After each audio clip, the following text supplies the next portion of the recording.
আসসালামু আলাইকুম এভরিওয়ান। আমাদের লাইভটা যান্ত্রিক ত্রুটির কারণে একটু ডিসকানেক্টেড হয়ে গেছিল, তো আবার আমরা চলে আসলাম আমাদের লাইভে। আপনারা একটু দ্রুত জয়েন হয়ে নেন এবং বলেন আমার সাউন্ড ঠিকঠাক আছে কিনা এবং ভিডিও কোয়ালিটি ঠিকঠাক আছে কিনা। যদি সব কিছু ঠিকঠাক থাকে তাহলে ক্লিয়ার বলো।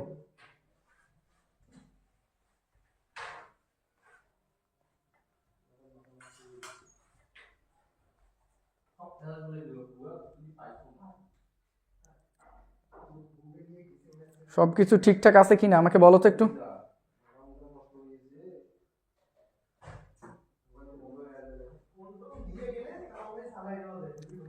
সাউন্ড কোয়ালিটি ঠিকঠাক আছে কিনা আমাকে বলো।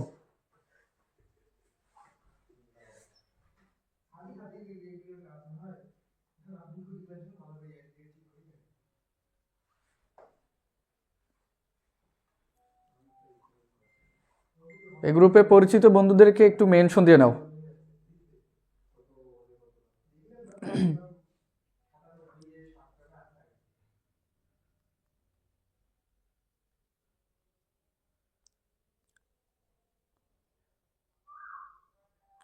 আমার কথাগুলো ঠিকঠাক মতো শোনা যাইতেছে কিনা একটু কমেন্ট করো তো।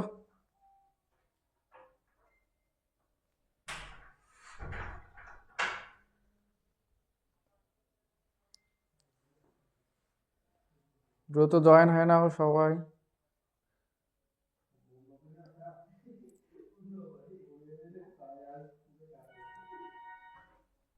কি খবর, আজকে মানুষজন কই?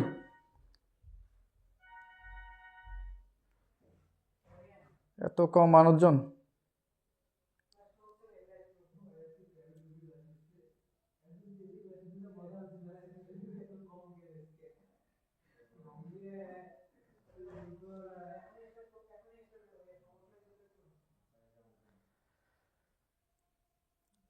দেখো, আমরা শুরু করে দেই।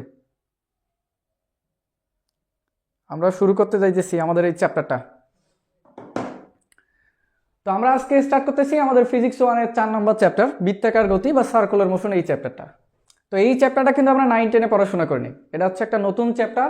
স্বাভাবিকভাবে এই নতুন যেহেতু এটা একটা চ্যাপ্টার নতুন, আমাদের কাছে একটু কঠিন কঠিন মনে হতে পারে। তো আমার পার্সোনাল রিকমেন্ডেশন থাকবে যে তোমরা এই চ্যাপ্টারটা একবার আমার ভিডিওটা লাইভ দেখবা এবং পাশাপাশি একবার রেকর্ড দেখবা। আমি চেষ্টা করব যে আমার লাইভ ক্লাসের মাধ্যমে 100% ইনশাল্লাহ ক্লিয়ার করার। বাট তারপরে যেহেতু নতুন চ্যাপ্টার, একটু যদি তোমাদের যাদের বুঝার অসুবিধা থাকবে তারা একটু পরে রেকর্ড দেখে নিও। তো চলো শুরু করে দিই। আসসালামু আলাইকুম ভাইয়া, সালাম দিচ্ছে শাহরিয়ার হাসান। ওয়ালাইকুম আসসালাম ভাইয়া। আমাদের মেধাবৃত্তি এক্সাম কবে হবে? তুমি পেজে নক দিও, ওখানে তোমাদের বলে দিবে। তো চলো শুরু করে দিই। তো সার্কুলার মোশন বা বৃত্তাকার গতি কাকে বলে? একটা বস্তু যদি কোনো একটা বিন্দু বা অক্ষকে কেন্দ্র করে ঘুরতে থাকে তাহলে সেই গতিটাকে বলা হয় যে সার্কুলার মোশন বা বৃত্তাকার গতি। আমি আবার বলতেছি, সার্কুলার মোশন বা বৃত্তাকার গতি কি? একটা বস্তু যদি কোনো বিন্দু বা অক্ষকে কেন্দ্র করে ঘুরতে থাকে তাহলে সেই গতিটাকে বলা হইতেছে সার্কুলার গতি বা সার্কুলার মোশন। এটা ডেফিনিশন আসে না, বাট আমি তোমাদেরকে বলে নিতেছি। দেখো, এই চ্যাপ্টারটা কিন্তু এই চ্যাপ্টারটা কিন্তু কিন্তু আমরা 9-10-এ পড়িনি, কাজে এই চ্যাপ্টারটা একটু কঠিন মনে হবে। তো তোমরা তোমাদের পরিচিত বন্ধুদেরকে একটু মেনশন দিয়ে নাও। আমি আপাতত এই চ্যাপ্টারের জন্য যে গুরুত্বপূর্ণ টপিকসগুলো আছে এগুলোকে লিখে দিতেছি। আসসালামু আলাইকুম ভাই। তাসনিয়া ইসলাম বলছে ওয়ালাইকুম আসসালাম রহমতুল্লাহ।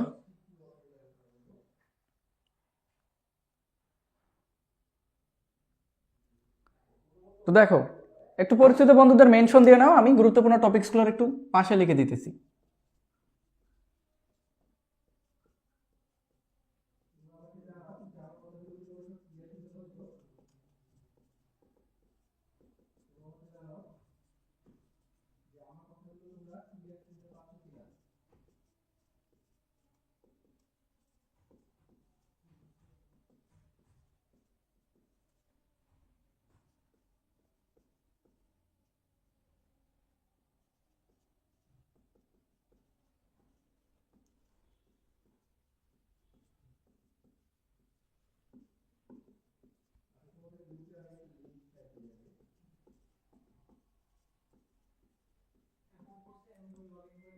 তোমরা একটু পরিচিত বন্ধুদেরকে মেনশন দিয়ে নাও।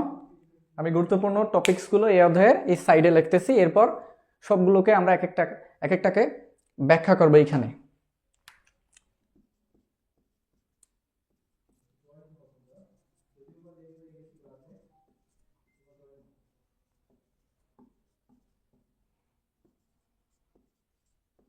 দেখো কোন চ্যাপ্টার ভাইয়া? এটা হচ্ছে 4 নম্বর চ্যাপ্টার।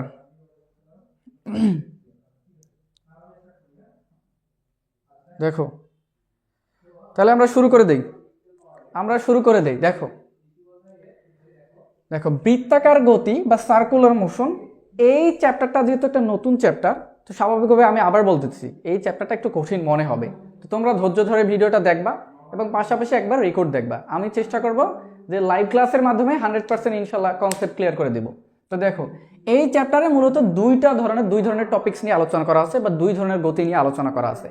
একটা হচ্ছে প্রাস, আরেকটা হচ্ছে প্রাসের গতি বা দ্বিমাত্রিক গতি, আরেকটা হচ্ছে কৌণিক গতি বা কৌণিক গতি। দেখো 4th semester Niloy Kumar Saha, 4th chapter, জি ভাই এটা 4th চ্যাপ্টার। এরপর হচ্ছে কৌণিক গতি, এই দুইটা গতি নিয়ে আলোচনা করা হচ্ছে। তো সর্বপ্রথম আমরা প্রাস কি এই জিনিসটা এখন দেখবো, যে প্রাস কি, এরপর এটার এক্সাম্পল দেখবো, এটাকে ফিলিংস সহকারে বোঝার চেষ্টা করবো। তো প্রাস কি ভাইয়া? প্রাস হচ্ছে যে অনুভূমিকের সাথে তির্যকভাবে নিক্ষিপ্ত কোনো বস্তুকে প্রাস বলে। তাহলে প্রাস কি ভাইয়া? অনুভূমিকের সাথে তির্যকভাবে নিক্ষিপ্ত বস্তুই হচ্ছে প্রাস। তো আগে আমি ডেফিনিশন লিখে দিতেছি, এরপর বুঝাইতেছি যে প্রাস জিনিসটা কি। প্রাস হচ্ছে অনুভূমিকের সাথে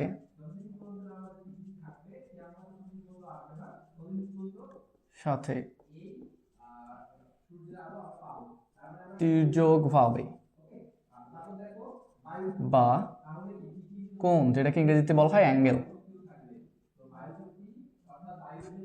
করে নিক্ষিপ্ত বস্তুকে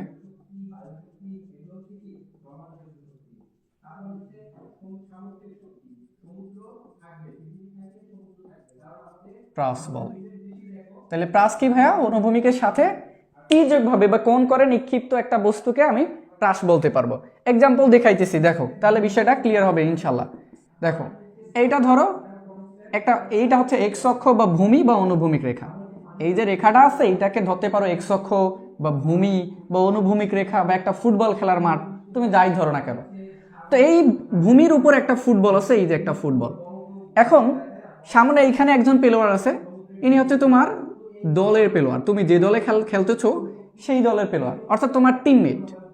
আর এর সামনে আরেকজন প্লেয়ার আছে, ইনি হচ্ছে তোমার প্রতিপক্ষ দলের প্লেয়ার, তোমার অপোনেন্ট টিমের প্লেয়ার। ইনি হচ্ছে তোমার প্রতিপক্ষ দলের প্লেয়ার। আমি আবার বলতেছি, এটা একটা ফুটবল, এখানে একজন প্লেয়ার আছে, সে হচ্ছে তোমার টিমমেট বা তোমার দলের প্লেয়ার। এখানে সামনে আরেকজন প্লেয়ার আছে, সেটা হচ্ছে তোমার প্রতিপক্ষ দলের প্লেয়ার। এখন তুমি যদি ফুটবলটাকে এই বরাবর কিক দাও, তাহলে বলো তো ভাইয়া ফুটবলটা কে আগে পাবে? অবশ্যই তোমার প্রতিপক্ষ দলের খেলোয়াড় আগে ফুটবলটা পাবে, বাট তাকে তো ফুটবল দেওয়া যাবে না, ফুটবল দিতে হবে তোমার টিমমেটকে। তুমি যদি প্রতিপক্ষ দলের খেলোয়াড়কে ফুটবল দাও, তাহলে তো তোমার কোচ খেলা থেকে আউট করে দেবে। তো তোমাকে ফুটবল পাঠাইতে হবে টিমমেটের কাছে, তোমার দলের খেলোয়াড়ের কাছে। এখন এই টিমমেটের কাছে ফুটবলটা আমরা কিভাবে পাঠাইতে পারি একটু চিন্তা করো। আমরা যারা ফুটবল খেলি বা ফুটবল খেলা দেখি, তাদের কাছে এটা কোনো ব্যাপার না। তুমি যদি এই ফুটবলটাকে এইভাবে কিক দিয়ে দাও, তাহলে ফুটবলটা কিন্তু তোমার টিমমেটের কাছে পৌঁছে যাবে।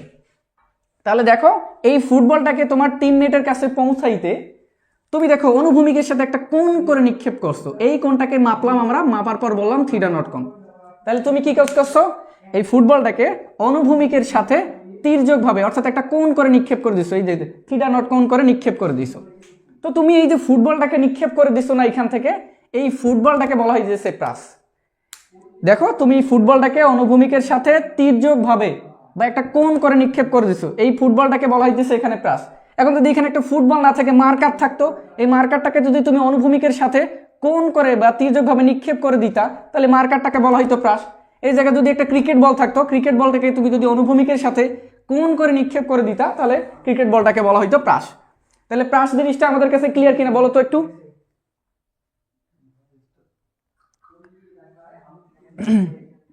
রাবিয়া বর্ষি বলছে আসসালামু আলাইকুম ভাইয়া। ওয়ালাইকুম আসসালাম। প্রাস জিনিসটা ক্লিয়ার কিনা আমাকে বলো।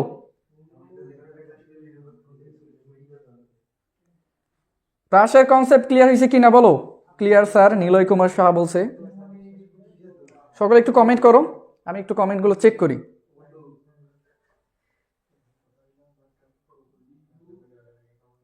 Clear sir, clear sir. Sohel Bin Joy clear. আমাকে ছাড় বলবা না, আমাকে ভাইয়া বলবা। ভাই আগের চ্যাপ্টারগুলোর ক্লাস কই? আগের চ্যাপ্টারগুলোর ক্লাস প্লেলিস্ট আকারে পেয়ে যাবো, সমস্যা নেই। কনক চৌধুরী বলছে ভাইয়া ভালো আছেন? আসি আমি আলহামদুলিল্লাহ ভালো। রিফাত হোসেন বলছে ক্লিয়ার। ক্লিয়ার যেহেতু, তাহলে আমি একটু সামনের দিকে আগাই। আমি আবার বলতেছি, অনুভূমিকের সাথে তির্যকভাবে অর্থাৎ এই কোণ করে নিক্ষিপ্ত কোনো বস্তুকে প্রাস বলে। ফুটবলকে নিক্ষেপ করো যদি এখান থেকে, ফুটবল প্রাস। ক্রিকেট বলকে নিক্ষেপ করলে ক্রিকেট বল প্রাস। প্রাসের কনসেপ্ট আমাদের কাছে ক্লিয়ার হয়েছে। এইবার যেহেতু এইটা কনসেপ্ট ক্লিয়ার, আমরা একটু সামনের দিকে আগাই। এবার একটু ফোকাস কর, এই দিকে একটু ফোকাস কর। প্রাসের কনসেপ্ট ক্লিয়ার, পরবর্তী কনসেপ্টের দিকে আমরা একটু যাই। তো পরবর্তী কনসেপ্টটা হচ্ছে যে প্রাসের গতিপথ প্যারাবোলা বা পরাবৃত্ত। এটা আমাদেরকে প্রতিপাদন করতে হবে বা দেখাইতে হবে যে প্রাসের গতিপথটা প্যারাবোলা বা পরাবৃত্ত। তো ভাইয়া আগে আমাদেরকে প্যারাবোলা বা পরাবৃত্তটা জানতে হবে যে পরাবৃত্তটা কি, এটাকে চিনতে হবে, এটাকে আমার দেখতে হবে যে পরাবৃত্তটা দেখতে কিরকম। তো চলো আমরা পরাবৃত্তটা আগে দেখে আসি, পরাবৃত্তটা কিরকম দেখতে। তো ধরো এটা একটা কোণক, এটা হচ্ছে একটা কোণক। এবং তুমি কোণকটা যদি এই বরাবর কাটো, তাহলে এই যে শেপটুকু আছে না, এটাকে জাস্ট আমি উল্টায় লিখলাম। এই শেপটাই হইতেছে তোমাদের প্যারাবোলা বা পরাবৃত্ত। এরকম কোনো কিছুর, এরকম দেখতে কোনো কিছু বস্তু, কোনো রকম কোনো বস্তুই হচ্ছে প্যারাবোলা বা পরাবৃত্ত। আবার যদি কোনোটাকে এই বরাবর তুমি কাটো, তাহলে দেখো এই যে বাকি শেপটুকু সৃষ্টি হইতেছে না, এই শেপটুকু, এটাকে জাস্ট উল্টে আমি নিচে রাখলাম। তো এই রকম শেপের কোনো কিছুই হচ্ছে আমাদের প্যারাবোলা বা পরাবৃত্ত। তাহলে প্যারাবোলা বা পরাবৃত্তকে দেখলে আমরা চিনবো এইরকম আকৃতির কোনো কিছুই হচ্ছে প্যারাবোলা বা পরাবৃত্ত। এখন একটু ফোকাস করো তো, এইখানে একটু ফোকাস করো। তুমি যে প্রাসটাকে নিক্ষেপ করে দিছো, এখান থেকে প্রাসটাকে যে নিক্ষেপ করে দিছো, প্রাসটা এই যে এইভাবে গিয়ে আবার ভূপৃষ্ঠে পড়বে। এই বক্ররেখাটা হচ্ছে প্রাসের গতিপথ, এভাবে গিয়ে প্রাসটা আবার ভূপৃষ্ঠে পড়বে। তাহলে দেখো তো এই প্রাস, এই বক্ররেখাটা বা এই প্রাসের গতিপথটা কার মতো দেখতে? এই গতিপথটা কার মতো দেখতে? হুবহু এর মতো না? তাহলে এইটা যদি একটা প্রাস প্যারাবোলা বা পরাবৃত্ত হয়, অবশ্যই এইটা একটা পরাবৃত্ত হবে, কারণ এইটা, এই শেপটা আর এই শেপটা তো সেম। তাহলে প্যারাবোলাটা প্রাসের গতিপথটা কি দেখো তো? তাহলে প্যারাবোলা না, অবশ্যই প্রাসের গতিপথটা প্যারাবোলা। তাহলে আমরা কি এটা বুঝছি যে প্যারাবোলাটা কি? প্রাসের গতিপথটা কেন প্যারাবোলা? কারণ এইটা একটা প্যারাবোলার শেপ, গতিপথটা হচ্ছে এই শেপের মতো। যদি এইটা প্যারাবোলা হয়, তাহলে প্রাসের গতিপথটা হবে অবশ্যই প্যারাবোলা। আমাকে বলো তো। জি ভাইয়া ক্লিয়ার, ডান ভাইয়া ক্লিয়ার, আলহামদুলিল্লাহ বুঝতে পারছি। আই হোপ, আশা করি এটা সকলে বুঝছি ভাইয়া, নিলয় কুমার সাহা বলছে। তাহলে আমরা একটু সামনের দিকে যাই, এখন দেখো, আমরা দেখলাম যে এটা প্যারাবোলার আকৃতি বা পরাবৃত্তর আকৃতি, প্রাসের গতিপথটা সেম এরকম। তো এই জন্য প্রাসের গতিপথটা হচ্ছে এর মতো সেম দেখতে, এই জন্য প্রাসের গতিপথটা হচ্ছে একটা প্যারাবোলা বা পরাবৃত্ত। এটা আমরা দেখলাম চিত্রগতভাবে, বাট আমাদেরকে প্রমাণ করতে হবে যে প্রাসের গতিপথটা প্যারাবোলা বা পরাবৃত্ত, এটা গাণিতিকভাবে প্রমাণ করতে হবে। তো গাণিতিকভাবে আমরা কিভাবে প্রমাণ করতে পারি? দেখো, এই যে প্যারাবোলা বা পরাবৃত্ত, এগুলোকে আমরা কিভাবে চিনতে পারি? এগুলোকে চেনার জন্য কিছু সমীকরণ আছে, যেগুলো তোমরা ম্যাথমেটিক্স 1-এর স্থানাঙ্ক জ্যামিতি বা কোঅর্ডিনেট জিওমেট্রি 11 অধ্যায়ের পরে যে অধ্যায়গুলো আছে, ওগুলোতে সম্পর্কে বিস্তারিত জানবা। যে যে প্যারাবোলা বা পরাবৃত্তটা সমীকরণ কি, অধিবৃত্তের সমীকরণ কি, ওগুলো সম্পর্কে তোমরা ওইখানে বিস্তারিত জানবা। তো চলো এই প্যারাবোলা বা পরাবৃত্তের আমরা সমীকরণ জেনে আসি। পরাবৃত্তের দুইটা সমীকরণ আছে। সমীকরণ দুইটা হচ্ছে x² = 4ay অথবা y² = 4ax। এটা হচ্ছে, এই দুইটা হচ্ছে পরাবৃত্তের সমীকরণ। একটু ফোকাস করো এখানে। y এর পাওয়ার 1, x এর পাওয়ার 2, y এর পাওয়ার 2, x এর পাওয়ার 1। অর্থাৎ একটা চলকের পাওয়ার যদি 1 হয়, আরেকটার পাওয়ার 2 হয়, তাহলে সেই সমীকরণটাকে আমরা বলবো একটা প্যারাবোলা বা পরাবৃত্তের সমীকরণ। পরাবৃত্তের সমীকরণ আমরা কিভাবে চিনবো ভাইয়া? একটা চলকের পাওয়ার 1, আরেকটার পাওয়ার 2 হলে সেই সমীকরণটা হবে একটা পরাবৃত্তের সমীকরণ। এই যে পরাবৃত্ত সমীকরণের চেনার এটা হচ্ছে উপায়। তো একটু ফোকাস করো তো, এইখানে একটু ফোকাস করো। এটা তো একটা পরাবৃত্তের সমীকরণ। এই পরাবৃত্তের একটা আদর্শ সমীকরণ আছে, সেই সমীকরণটা হচ্ছে y = ax² + bx + c। এটা হচ্ছে একটা পরাবৃত্তের সমীকরণ, এটা হচ্ছে পরাবৃত্তের আদর্শ সমীকরণ। এখন কেমনে বুঝবো ভাইয়া এটা একটা পরাবৃত্তের সমীকরণ? একটু ফোকাস করো তো। y এর পাওয়ার কত আছে? 1, x এর পাওয়ার কত আছে? 2, একটার পাওয়ার 1 আর একটার পাওয়ার 2 হলে সেটা কিসের সমীকরণ আমাকে বলো তো? অবশ্যই পরাবৃত্তের সমীকরণ। এখন প্রশ্ন হচ্ছে যে ভাইয়া এখানে তো এক্স আছে, এর পাওয়ার তো 1, থাকুক না কেন, ওইটা আমার দেখার বিষয় নেই। আমাকে দেখতে হবে এক্স এর সর্বোচ্চ পাওয়ার কত এই সমীকরণে 2, ওয়াই এর সর্বোচ্চ পাওয়ার কত এই সমীকরণে 1। তাহলে একটার পাওয়ার 2 আর একটার পাওয়ার 1 হইলে সেই সমীকরণটাকে আমরা কোন সমীকরণ বলবো? প্যারাবোলা বা পরাবৃত্তের সমীকরণ। আশা করি যে পরাবৃত্তটার সমীকরণটা আমরা বুঝছি। তো এখানে একটু ফোকাস করো, আমাকে কি বলতেছে? প্রাসের গতিপথটা প্যারাবোলা বা পরাবৃত্ত, এটা প্রমাণ করতে বলতেছে। তো এই যে প্রাসের যে গতিপথটা আছে এর সমীকরণ আমাকে বের করতে হবে। বের করার পর যদি আমরা দেখি যে এই সমীকরণ পরাবৃত্তের সমীকরণের শর্তটা মানতেছে, অর্থাৎ একটা চলকের পাওয়ার 1 আর একটার পাওয়ার 2 এই শর্ত মানে, তাহলে আমরা বলবো যে প্রাসের গতিপথের সমীকরণটা অবশ্যই একটা প্যারাবোলা বা পরাবৃত্ত। তাহলে আমাদেরকে কি বের করতে হবে? প্রাসের গতিপথের সমীকরণ বের করতে হবে। তো আমাকে বলো তো এতটুকু পর্যন্ত ঠিকঠাক আছে কিনা, যে আমরা বুঝছি কিনা?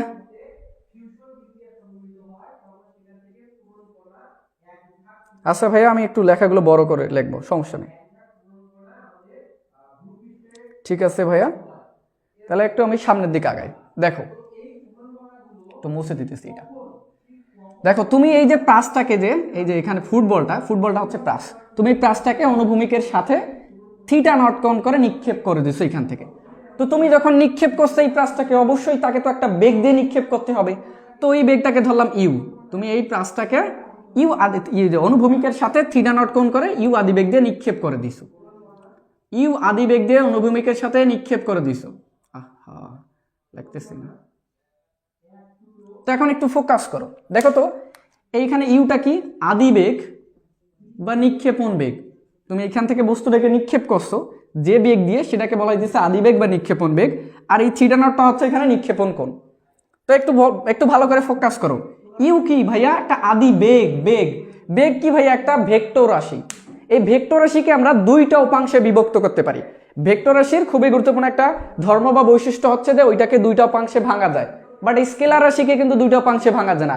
যেমন সময়, তাপমাত্রা, ভর, এগুলো হচ্ছে স্কেলার রাশি, এগুলোকে দুইটা উপাংশে ভাঙা যায় না। বাট ভেক্টর যে রাশিগুলো আছে, যেমন বেগ, ত্বরণ, সরণ, বল, এগুলো হচ্ছে এক একটা ভেক্টর রাশি। এই ভেক্টর রাশিগুলোকে দুইটা উপাংশে ভাঙা যায়। তাহলে যেহেতু এই যে ইউ আদি বেগটা অনুভূমিকের সাথে থিটা নট কোণ করে আনত আছে, ওইটাকে আমরা দুইটা উপাংশে ভাঙতে পারি। এই যে অনুভূমিক বরাবর উপাংশটা বা এক্স অক্ষ বরাবর উপাংশটা হবে ইউ আদি বেগটার এক্স অক্ষ বরাবর উপাংশটা হবে ইউ কস থিটা নট। এগুলো জাস্ট মুছে দিতেছে, এগুলো খারাপ দেখাইতেছে। এবং এই উলম্ব বরাবর উপাংশটা হবে ইউ সাইন থিটা নট। এখন প্রশ্ন হচ্ছে ভাইয়া u cos theta not you sine theta not কই থেকে আসলো? এগুলো কি মুখস্থর বিষয়? বিষয়টা এরকম না যে এগুলো মুখস্থর বিষয় না। এগুলো কই থেকে আসলো আমি একটু তোমাদেরকে এক্সপ্লেনেশন করে দিতেছি। এখানে একটু ফোকাস করো, এখানে দেখাইতেছি এই চিত্রটাকে। জাস্ট আমি এখানে আবার আর্ট করতেছি, এখানে আর্ট করলে একটু খারাপ দেখাবে। এই যে দেখো, এটা হচ্ছে আমাদের ভূমি। তো এখান থেকে তুমি একটা বস্তুকে, এই ফুটবলটাকে নিক্ষেপ করে দিছো, অনুভূমিকের সাথে থিটা নট কোণ করে ইউ আদি বেগ দিয়ে নিক্ষেপ করে দিছো।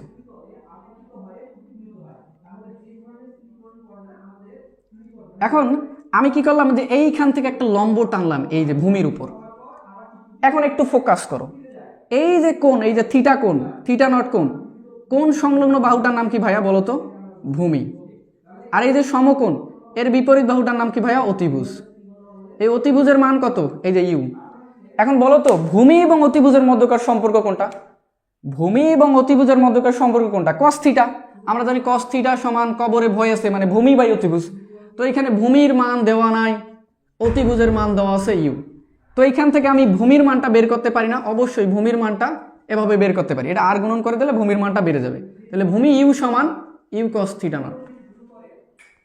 তাহলে এই যে ইউ কস থিটা নট কই থেকে আসছে? এই জিনিসটা কি ক্লিয়ার? দেখো তো, এই জিনিসটা ক্লিয়ার হওয়ার কথা। এই যে ত্রিভুজের ভূমি এবং অতিভুজ এই দুইটার সম্পর্ক, অর্থাৎ কস থিটার সম্পর্কটা থেকে আসছে u cos theta not. U cos theta নটটা কি? ইউ আদি বেগটার এই ভূমি বরাবর বা এক্স অক্ষ বরাবর উপাংশ, এই যে এক্স অক্ষ বরাবর উপাংশ। তাহলে আশা করি এই জিনিসটা ক্লিয়ার হয়েছে। এবার ইউ সাইন থিটা নট ভাইয়া কই থেকে আসলো? এটা একটু রহস্য উদ্ঘাটন করা দরকার। এখন একটু ফোকাস করো, এখানে একটু ফোকাস করো। দেখো এই যে থিটা কোণের বিপরীত বাহুটার নাম কি ভাইয়া? লম্ব। আর এই যে সমকোণের বিপরীত বাহুটার নাম কি ভাইয়া? অতিভুজ। এই থিটা কোণের বিপরীত বাহুটা লম্ব, সমকোণের বিপরীত বাহুটা অতিভুজ। লম্ব এবং অতিভুজের মধ্যকার সম্পর্ক কোনটা বলো তো দেখি? Sine theta. সাইন থিটা সমান লম্ব বাই অতিভুজ। লম্ব বাই অতিভুজ। তো লম্বের মান দেওয়া নাই, অতিভুজের মান দেওয়া আছে ইউ। তাহলে আমি বলতে পারি অতএব লম্ব সমান ইউ সাইন থিটা নট। এই লম্ব সমান আমি বলতে পারি, এটা আর গুণন করে দিলে দাঁড়াবে লম্ব সমান ইউ সাইন থিটা নট। তাহলে দেখো তো এই যে ইউ সাইন থিটা নট কই থেকে আসছে, এটা কি ক্লিয়ার? ইউ সাইন থিটা নটটা কি? ইউ আদি ভেক্টর কোন অক্ষ বরাবর উপাংশ? দেখো তো এই উলম্ব বা ওয়াই অক্ষ বরাবর উপাংশ। তো এখানে একটু ফোকাস করো। এই সমান এই যে ইউ সাইন, এইটা হচ্ছে ইউ সাইন থিটা নট, লম্বর ভ্যালু হচ্ছে U sine theta not. You sine theta নটটা কি ভাইয়া? ইউ আদি ভেক্টর উলম্ব বরাবর উপাংশ।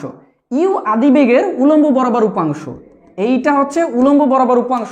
অর্থাৎ এইটাও একটা ভেক্টর রাশি, আদি বেগ একটা ভেক্টর রাশি, তার উলম্ব বরাবর উপাংশ ওইটাও তাহলে একটা ভেক্টর রাশি হবে। এখন একটু ফোকাস করো, এই ভেক্টরের আরেকটা ধর্ম হচ্ছে যে ওইটাকে প্যারালালি শিফট করা যায়, এক জায়গা থেকে আরেক জায়গায় লেখা যায়। বাট লেখার শর্ত হচ্ছে মান এবং দিক অপরিবর্তিত থাকা লাগবে। দেখো তো এতটুকুর মান যতটুকু, ঠিক এতটুকু আমি এখানে আট করছি। তাহলে মান এবং এর দিক কোন অক্ষ বরাবর? ওয়াই অক্ষের উপরের দিকে, এরও দিক হচ্ছে ওয়াই অক্ষের উপরের দিকে। তাহলে আমি চাইলে এইটাকে এই জায়গা থেকে এই জায়গাতে লিখতে পারি, মিশিয়ে লিখতে পারি, প্যারালাল শিফট করে লিখতে পারি। এটা হচ্ছে ভেক্টরের প্যারালাল শিফটের একটা নীতি, এটা তোমাকে মুখস্থ করতে হবে। তো এই ভেক্টরটাকে চাইলে আমি এই জায়গায় লিখতে পারি। তাহলে দেখো এই ভেক্টরটার মান কত? লম্ব ভেক্টরটার মান হচ্ছে ইউ সাইন থিটা নট। তাহলে এইটার মান কত হবে? এটার মান অবশ্যই ইউ সাইন থিটা নটে হবে, এটা কোনো চেঞ্জ হবে না। ভেক্টরকে প্যারালালি শিফট করা যায়, এক জায়গা থেকে আরেক জায়গায় লেখা যায়। এই ভেক্টরটাকে আমি এই জায়গা থেকে এই জায়গায় লিখছি, বাট লেখার শর্ত হচ্ছে মান দিক অপরিবর্তিত রাখা লাগবে। এখানে যতটুকু মান আছে এখানেও ততটুকু মান আছে, দিক হচ্ছে এই দিক বরাবর উপরের দিকে, এরও দিক হচ্ছে এই দিক বরাবর উপরের দিকে। এখান থেকে চাইলে আমি এখানে লিখতে পারি। তাহলে বলো তো ইউ সাইন থিটা নট কই থেকে আসলো? এটা ক্লিয়ার কিনা আমাদের কাছে? ত্রিভুজের সাইন থিটা, লম্ব এবং অতিভুজ এই দুটো সম্পর্ক আছে সাইন থিটা থেকে আসছে। আমাকে বলো যে ইউ সাইন থিটা নটটা কই থেকে আসছে, এই জিনিসটা ক্লিয়ার কিনা? আচ্ছা ভাইয়া আমি একটু বড় করে লেখার চেষ্টা করব।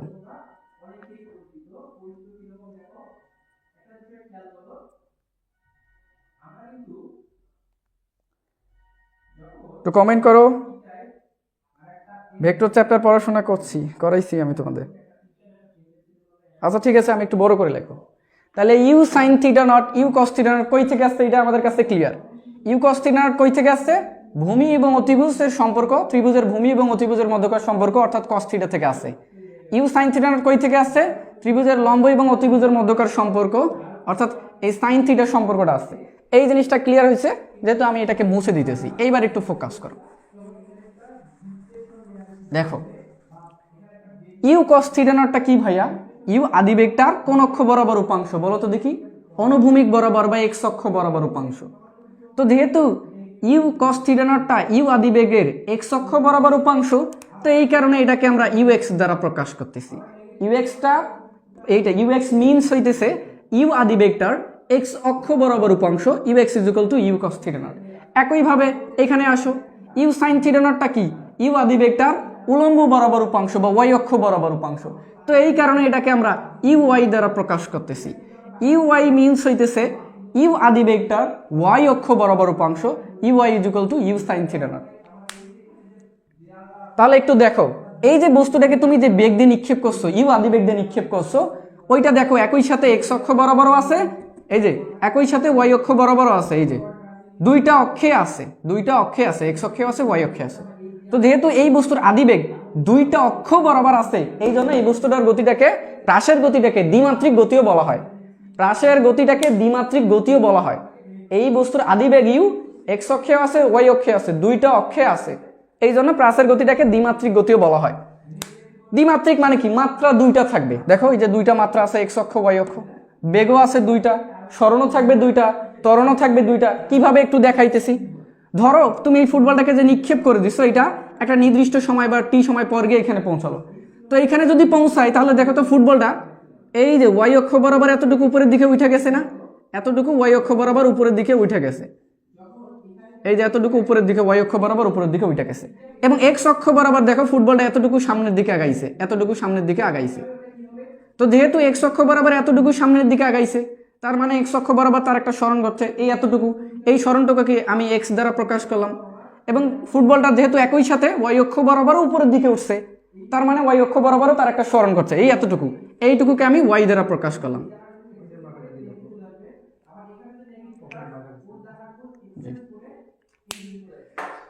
তাহলে দেখো এই যে বস্তুটার সরণ, এই ফুটবলটার সরণ এক্স অক্ষেও আছে ওয়াই অক্ষে আছে, দুইটা অক্ষে আছে, কিন্তু যেহেতু মাত্রা দুইটা এক্স অক্ষ ওয়াই অক্ষ, এই জন্য সরণও দুইটা। এখন আমরা যদি এই এক্স এর মান এবং ওয়াই এর মানটা বের করতে পারি, তাহলে আমাদের প্রতিপাদন হয়ে যাবে যে কই মার্কারটা কই ডাস্টার কই, তাহলে আমাদের প্রতিপাদন হয়ে যাবে যে প্রাসের গতিপথটা কেন প্যারাবোলা বা পরাবৃত্ত। এই এক্স এর মান এবং ওয়াই এর মান বের করতে পারলেই আমাদের কাজ শেষ। তো এই এক্স এর মানটা আমরা কিভাবে বের করতে পারবো? দেখো এই এক্সটা কি ভাইয়া, এক্স অক্ষের সরণ বা ভূমি বরাবর সরণ। সরণ নির্ণয়ের ফর্মুলা আমরা কোনটা জানি? S is equal to u t plus half a t square, এটা হচ্ছে সরণ নির্ণয়ের ফর্মুলা। বাট আমি তোমাদেরকে বলতেছি যে দ্বিমাত্রিকের ক্ষেত্রে ক্যালকুলেশনগুলো করার সময় একটু সাবধান থাকতে হবে তোমাদের। কিরকম সাবধান? তোমাকে যে অক্ষের ডাটা চাবে সেই অক্ষ বরাবর সূত্র অ্যাপ্লাই করতে হবে, তোমাকে যে অক্ষের ডাটা চাবে সেই অক্ষের সূত্র অ্যাপ্লাই করতে হবে। তো এই এক্সটা কি ভাইয়া, এক্স অক্ষের সরণ চাইছে, এক্স অক্ষের সরণ মানে এক্স অক্ষের ডাটা চাইছে। তো এই সরণ নির্ণয়ের সূত্রটাতে তোমাদেরকে সবগুলো ডাটা এক্স অক্ষের বসাইতে হবে। তো আদিবেগের এক্স অক্ষ বরাবর ডাটা বসাইতে হবে, ত্বরণের এক্স অক্ষ বরাবর ডাটা বসাইতে হবে, সরণের এক্স অক্ষ বরাবর ডাটা বসাইতে হবে। সরণের এক্স অক্ষ বরাবর ডাটার মান কতটুকু? এই এতটুকু, এটাকে এক্স দ্বারা প্রকাশ করছি। আদিবেগের এক্স অক্ষ বরাবর উপাংশ কয়টা? কোনটা? ইউ এক্স এর ভ্যালু কত ভাইয়া? ইউ কস থিটা নট, এর সাথে টি গুণ আছে প্লাস হাফ। এক্স এর ভ্যালু ভাইয়া 0 ইন্টু টি স্কোয়ার। এখন প্রশ্ন হচ্ছে এক্স এর ভ্যালু কেমনে 0 আসলো? ওটাকে একটু পরে ব্যাখ্যা করে দিতেছি, আপাতত সমীকরণটা আমি লিখি। তাহলে এক্স ইজ ইকুয়াল টু দাঁড়াইলো ভাইয়া ইউ কস থিটা নট টি, এর সাথে এই জিরোর সাথে এই টার্মটা পুরো গুণ আছে, তাহলে 0 ধরাবে। এখন প্রশ্ন হচ্ছে ভাইয়া এক্স অক্ষ বরাবর ত্বরণের ভ্যালু কেমনে 0 আসলো? একটু আমাদেরকে দেখান। দেখাইতেছি, ধরো দেখাও, এখানে একটু দেখাইতেছি। দেখো এটা হচ্ছে ভূমি থেকে তুমি এই ফুটবলটাকে নিক্ষেপ করে দিছো। তো ফুটবলটা একটা নির্দিষ্ট সময় পর গিয়ে ধরো এখানে পৌঁছালো। এখানে যদি পৌঁছায় ফুটবলটা থাকবে তোমার মাথার অনেক উপরে, 20 থেকে 25 ফিট উপরে। তো যদি ফুটবলটা তোমার মাথার 20 থেকে 25 ফিট উপরে থাকে, তোমার পক্ষে কি এখান থেকে এই ফুটবলটাকে এই বরাবর গিয়ে আবার এই যে ওয়াই অক্ষ বরাবর উপরের দিকে উঠে আবার এক্স অক্ষ বরাবর এই ফুটবলটাকে এই বরাবর ধাক্কা দেওয়া সম্ভব? অবশ্যই সম্ভব না, কারণ ফুটবল আছে তোমার মাথার উপর থেকে 25 থেকে 30 ফিট উপরে। তো তুমি ওই ফুটবলটাকে তো এই ওয়াই অক্ষ বরাবর এতটুকু উপরের দিকে উইটা আবার এক্স অক্ষ বরাবর ধাক্কা দিতে পারবা না। অতটুকু উচ্চতা উঠতে পারবা কি? কখনোই পারবা না। তো যেহেতু তুমি এতটুকু উচ্চতায় উঠে একে বল ধাক্কা দিতে পারতেছো না, মানে বল দিতে পারতেছো না, তাহলে বলো তো বলের মান কত হবে? ধাক্কা যেহেতু দিতে পারতেছো না বা বল দিতে পারতেছো না, তার মানে বলের ভ্যালু হবে 0। আর বলের ভ্যালু 0 হলে ত্বরণের ভ্যালু 0 হবে। প্রশ্ন হইতে পারে ভাইয়া বলের সাথে কেমনে ত্বরণের ভ্যালু 0 হইলো? দেখো আমরা জানি এফ সমান সমান এম এ, বলের ভ্যালু কত ভাইয়া? 0 is equal to M A. তো এখান থেকে যদি এর মান বের করতে চাও, এ সমান কি হবে? 0 ভাগ এম, এই যে এর সাথে যেটা গুণ আছে এখানে আসে ভাগ হবে। তো 0 ভাগ এম, 0 ভাগ সামথিং এর ভ্যালু কত? 0। এই যে এক্স অক্ষ বরাবর ত্বরণের ভ্যালু 0 হয়ে গেছে। এই জন্য প্রাসের এক্স অক্ষ বরাবর ত্বরণ এক্স এর ভ্যালু 0। তো আশা করি এই জিনিসটা ক্লিয়ার হয়েছে যে এক্স অক্ষ বরাবর ত্বরণ এক্স এর ভ্যালু কেন 0, এই জিনিসটা ক্লিয়ার হয়েছে। তো এইটাকে আমাদের 1 নম্বর সমীকরণ নাম দাও। এটাকে 1 নম্বর সমীকরণ নাম দাও। একটু ক্যামেরাটাকে এইদিকে ঘোরো তো। এইবার দেখো এক্স অক্ষ বরাবর সরণ আমরা পাইছি, এবার আমরা ওয়াই অক্ষ বরাবর সরণের মান বের করব। এই ওয়াই অক্ষ বরাবর সরণের মান বের করলে আমাদের ক্যালকুলেশন হয়ে যাবে। একটু ফোকাস করো, এখানে দেখো এই যে এইটা ওয়াইটা কি? বস্তুটার ওয়াই অক্ষের সরণ, এই যে ওয়াই অক্ষের সরণ। তো এই সরণ নির্ণয়ের ফর্মুলা কোনটা? এই যে সরণ নির্ণয়ের ফর্মুলা একটু আগে বলছি, s is equal to u t plus half a t square, এটা হচ্ছে সরণ নির্ণয়ের ফর্মুলা। তো এই ফর্মুলাটা অ্যাপ্লাই করবো আমরা, বাট ওয়াই অক্ষ বরাবর। প্রশ্ন হচ্ছে কেন ওয়াই অক্ষ বরাবর ব্যবহার করবো? দেখো তো আমার চাইছে কোন অক্ষের ডাটা? এই ওয়াইটা কি? ওয়াই অক্ষের সরণ, ওয়াই অক্ষের সরণ, ওয়াই অক্ষের ডাটা চাইছে, সূত্র অ্যাপ্লাই করতে হবে ওয়াই অক্ষে। তাহলে ওয়াই অক্ষ বরাবর সরণ এস ওয়াই, ওয়াই অক্ষ বরাবর আদিবেগ এ ওয়াই, ওয়াই অক্ষ বরাবর ত্বরণটা হচ্ছে এ ওয়াই। এখন প্রশ্ন হচ্ছে টি এক্স টি ওয়াই কেন হইলো না? কারণ সময় হইতেছে একটা স্কেলার রাশি, এটাকে তো আর ভাঙা যায় না। তুমি এইখান থেকে ফুটবলটা এইখানে পৌঁছাইতে, এই উলম্ব উচ্চতায় পৌঁছাইতে যেই সময় লাগবে, আবার এইখান থেকে ফুটবলটা এইখানে পৌঁছাইতে সেম সময় লাগবে। তো যেহেতু সময়টা একই লাগতেছে, এই জন্য আমরা সময় টি এক্স টি ওয়াই লিখি না। এখন একটু ফোকাস করো, উলম্ব বরাবর সরণ এস ওয়াই এর মান কতটুকু? এই এতটুকুর মান কত ভাইয়া? ওয়াই সমান ইউআই এর ভ্যালু কত? এই যে ইউআই এর ভ্যালু। উলম্ব বরাবর বেগের উপাংশের ভ্যালু কত? U sine theta not. You sine theta not t plus a half a y এর ভ্যালু কত ভাইয়া? এ ওয়াই এর ভ্যালু হচ্ছে মাইনাস জি এর সাথে টি স্কোয়ার। আর প্রশ্ন হইতে পারে ভাইয়া এ ওয়াই এর ভ্যালু কেমনে মাইনাস জি আসলো? আমি জাস্ট এটাকে একটু ক্যালকুলেশন করে তোমাদেরকে দেখাইতেছি। Y is equal to you sine theta not t minus এই যে প্লাসে মাইনাসে প্লাসে মাইনাসে মাইনাস মাইনাস হাফ জি টি স্কোয়ার। আর এ ওয়াই এর ভ্যালু কেন মাইনাস জি আমি একটু দেখাইতেছি। দেখো তুমি যখন ফুটবলটাকে এখানে নিক্ষেপ করে দিচ্ছি, এখানে যখন আসছে ফুটবলটা, এটা হচ্ছে তোমার ওয়াই অক্ষ। এখানে যখন ফুটবলটা আসে তো বলো তো এই পয়েন্টে তার ওজন কোন দিক বরাবর কাজ করবে? এই পয়েন্টে আসলে তার ওজন কাজ করবে খাড়া নিচের দিকে, অর্থাৎ পৃথিবীর কেন্দ্রের দিকে এমজি কাজ করবে। তো দেখো ওয়াই অক্ষ বরাবর একটা ত্বরণ আছে, একটু বড় করে লিখে দিই। তো দেখো ওয়াই অক্ষ বরাবর একটা ত্বরণ আছে, সেটা হচ্ছে অভিকর্ষ ত্বরণ জি। এইটা হচ্ছে অভিকর্ষ ত্বরণ জি। এটা কাজ করতেছে কোন দিক বরাবর? ওয়াই অক্ষের নিচের দিকে। এই জন্য এর আগে সর্বদাই আমাদেরকে একটা মাইনাস দিতে হবে। আমি আবার বলতেছি, দেখো এই পয়েন্টে বস্তুটা যে আছে, এই পয়েন্টে বস্তুটা থাকলে তার ওজন কাজ করবে খাড়া নিচের দিকে, এমজি কাজ করবে খাড়া নিচের দিকে। তো এমজি যদি খাড়া নিচের দিকে কাজ করে তাহলে দেখো তো এখানে একটা ত্বরণ আছে, সেটা হচ্ছে নাম হচ্ছে অভিকর্ষ ত্বরণ জি। এইটা দেখো তো কার সমান্তরাল? এই রেখাটা কার সমান্তরাল? ওয়াই অক্ষের সমান্তরাল না? তো এই দেখো ওয়াই অক্ষ বরাবর একটা ত্বরণ আছে, সেটা হচ্ছে জি। ওইটা কাজ করতেছে ওয়াই অক্ষের নিচের দিকে কাজ করতেছে। এই জন্য এর আগে আমাদেরকে একটা মাইনাস দিতে হবে। তাহলে ওয়াই অক্ষ বরাবর একটা ত্বরণ আছে, সেটা হচ্ছে এ ওয়াই, ওর ভ্যালু হচ্ছে মাইনাস জি। এখানে লিখে দিই যে এ ওয়াই ওর ভ্যালু হচ্ছে মাইনাস জি। কেন মাইনাস জি এটাও তোমাদেরকে বললাম। তুমি বস্তুটাকে নিক্ষেপ করে দিছো, অভিকর্ষ ত্বরণের বিরুদ্ধে কাজ করতেছো, তো এই জন্য তো অবশ্যই অভিকর্ষ ত্বরণের ভ্যালুটা মাইনাস হবে, এভাবে মনে রাখতে পারো।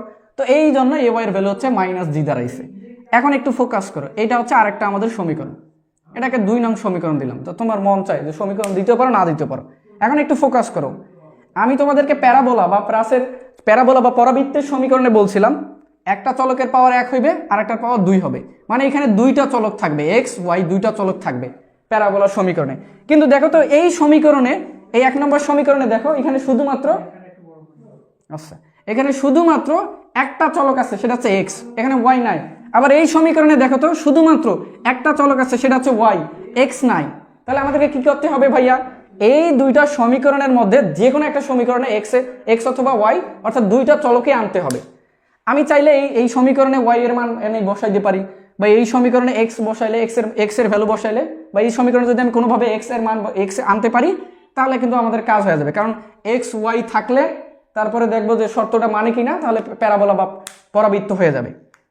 তো দেখো এইখানেও আছে টি, এইখানেও টি আছে, কই টি গেল, এখানেও টি আছে, এই সমীকরণেও টি আছে। কমন, এই দুটো সমীকরণের কমন রাশিমালা কোনটা? টি। তো আমি যদি চাই এই যে সমীকরণটা থেকে টি এর মান যদি বের করি, এই যে টি সমান কি দাঁড়াবে? U divide by you cos X divide by you cos theta. T এর মানটা যদি বের করে যদি এখানে বসে দেই, তাহলে তো আমাদের এক্স চলে আসবে। কিভাবে চলে আসবে দেখো, Y is equal to you sine theta not T, U sine theta nought, আর টি এর ভ্যালু কত ভাইয়া? X divided by you cos theta nought. দেখো টি চলে আসছে কিন্তু সমীকরণে। তো ক্যামেরাটা এইদিকে ঘুরে নাও।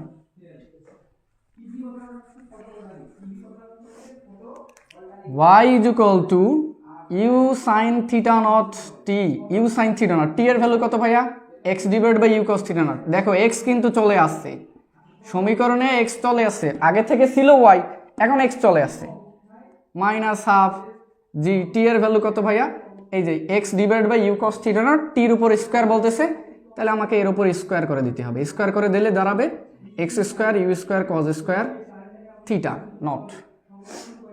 এখন একটু ফোকাস করো, আমি কি কাজ করছি আমার আবার বলতেছি।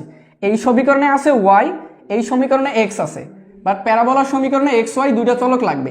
এই জন্য আমি কি কাজ করছি, এইখান থেকে এক্স এর মানটা টি এর মানটা বের করে এই সমীকরণে আমি বসে দিছি, 2 নম্বর সমীকরণে বসে দিছি।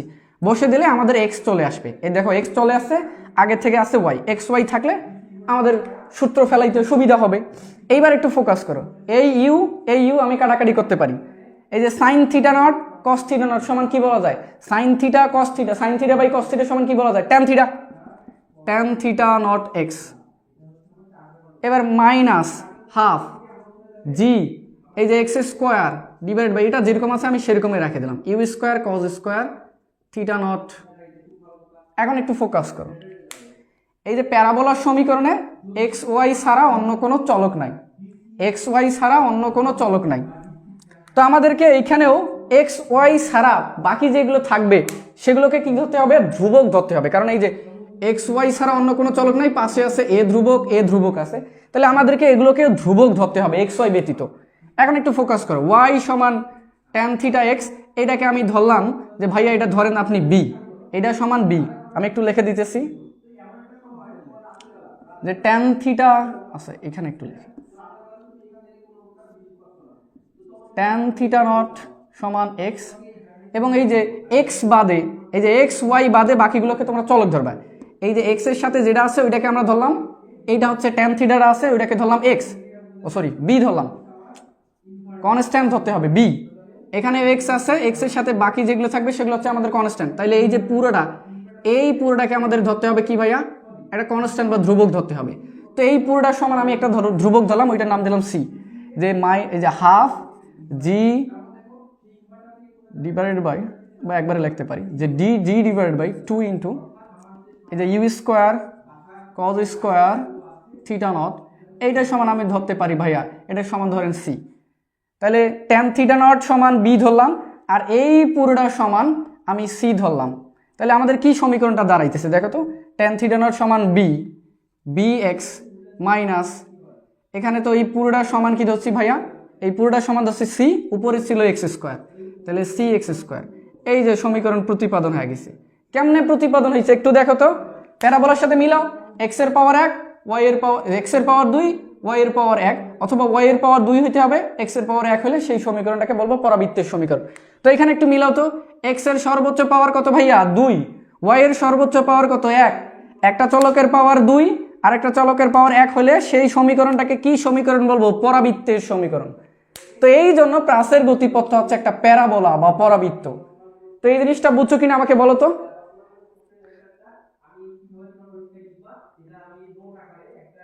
এই জিনিসটা বুঝছি কিনা একটু বলো, যদি না বুঝে থাকো আমি আবার বলাবো।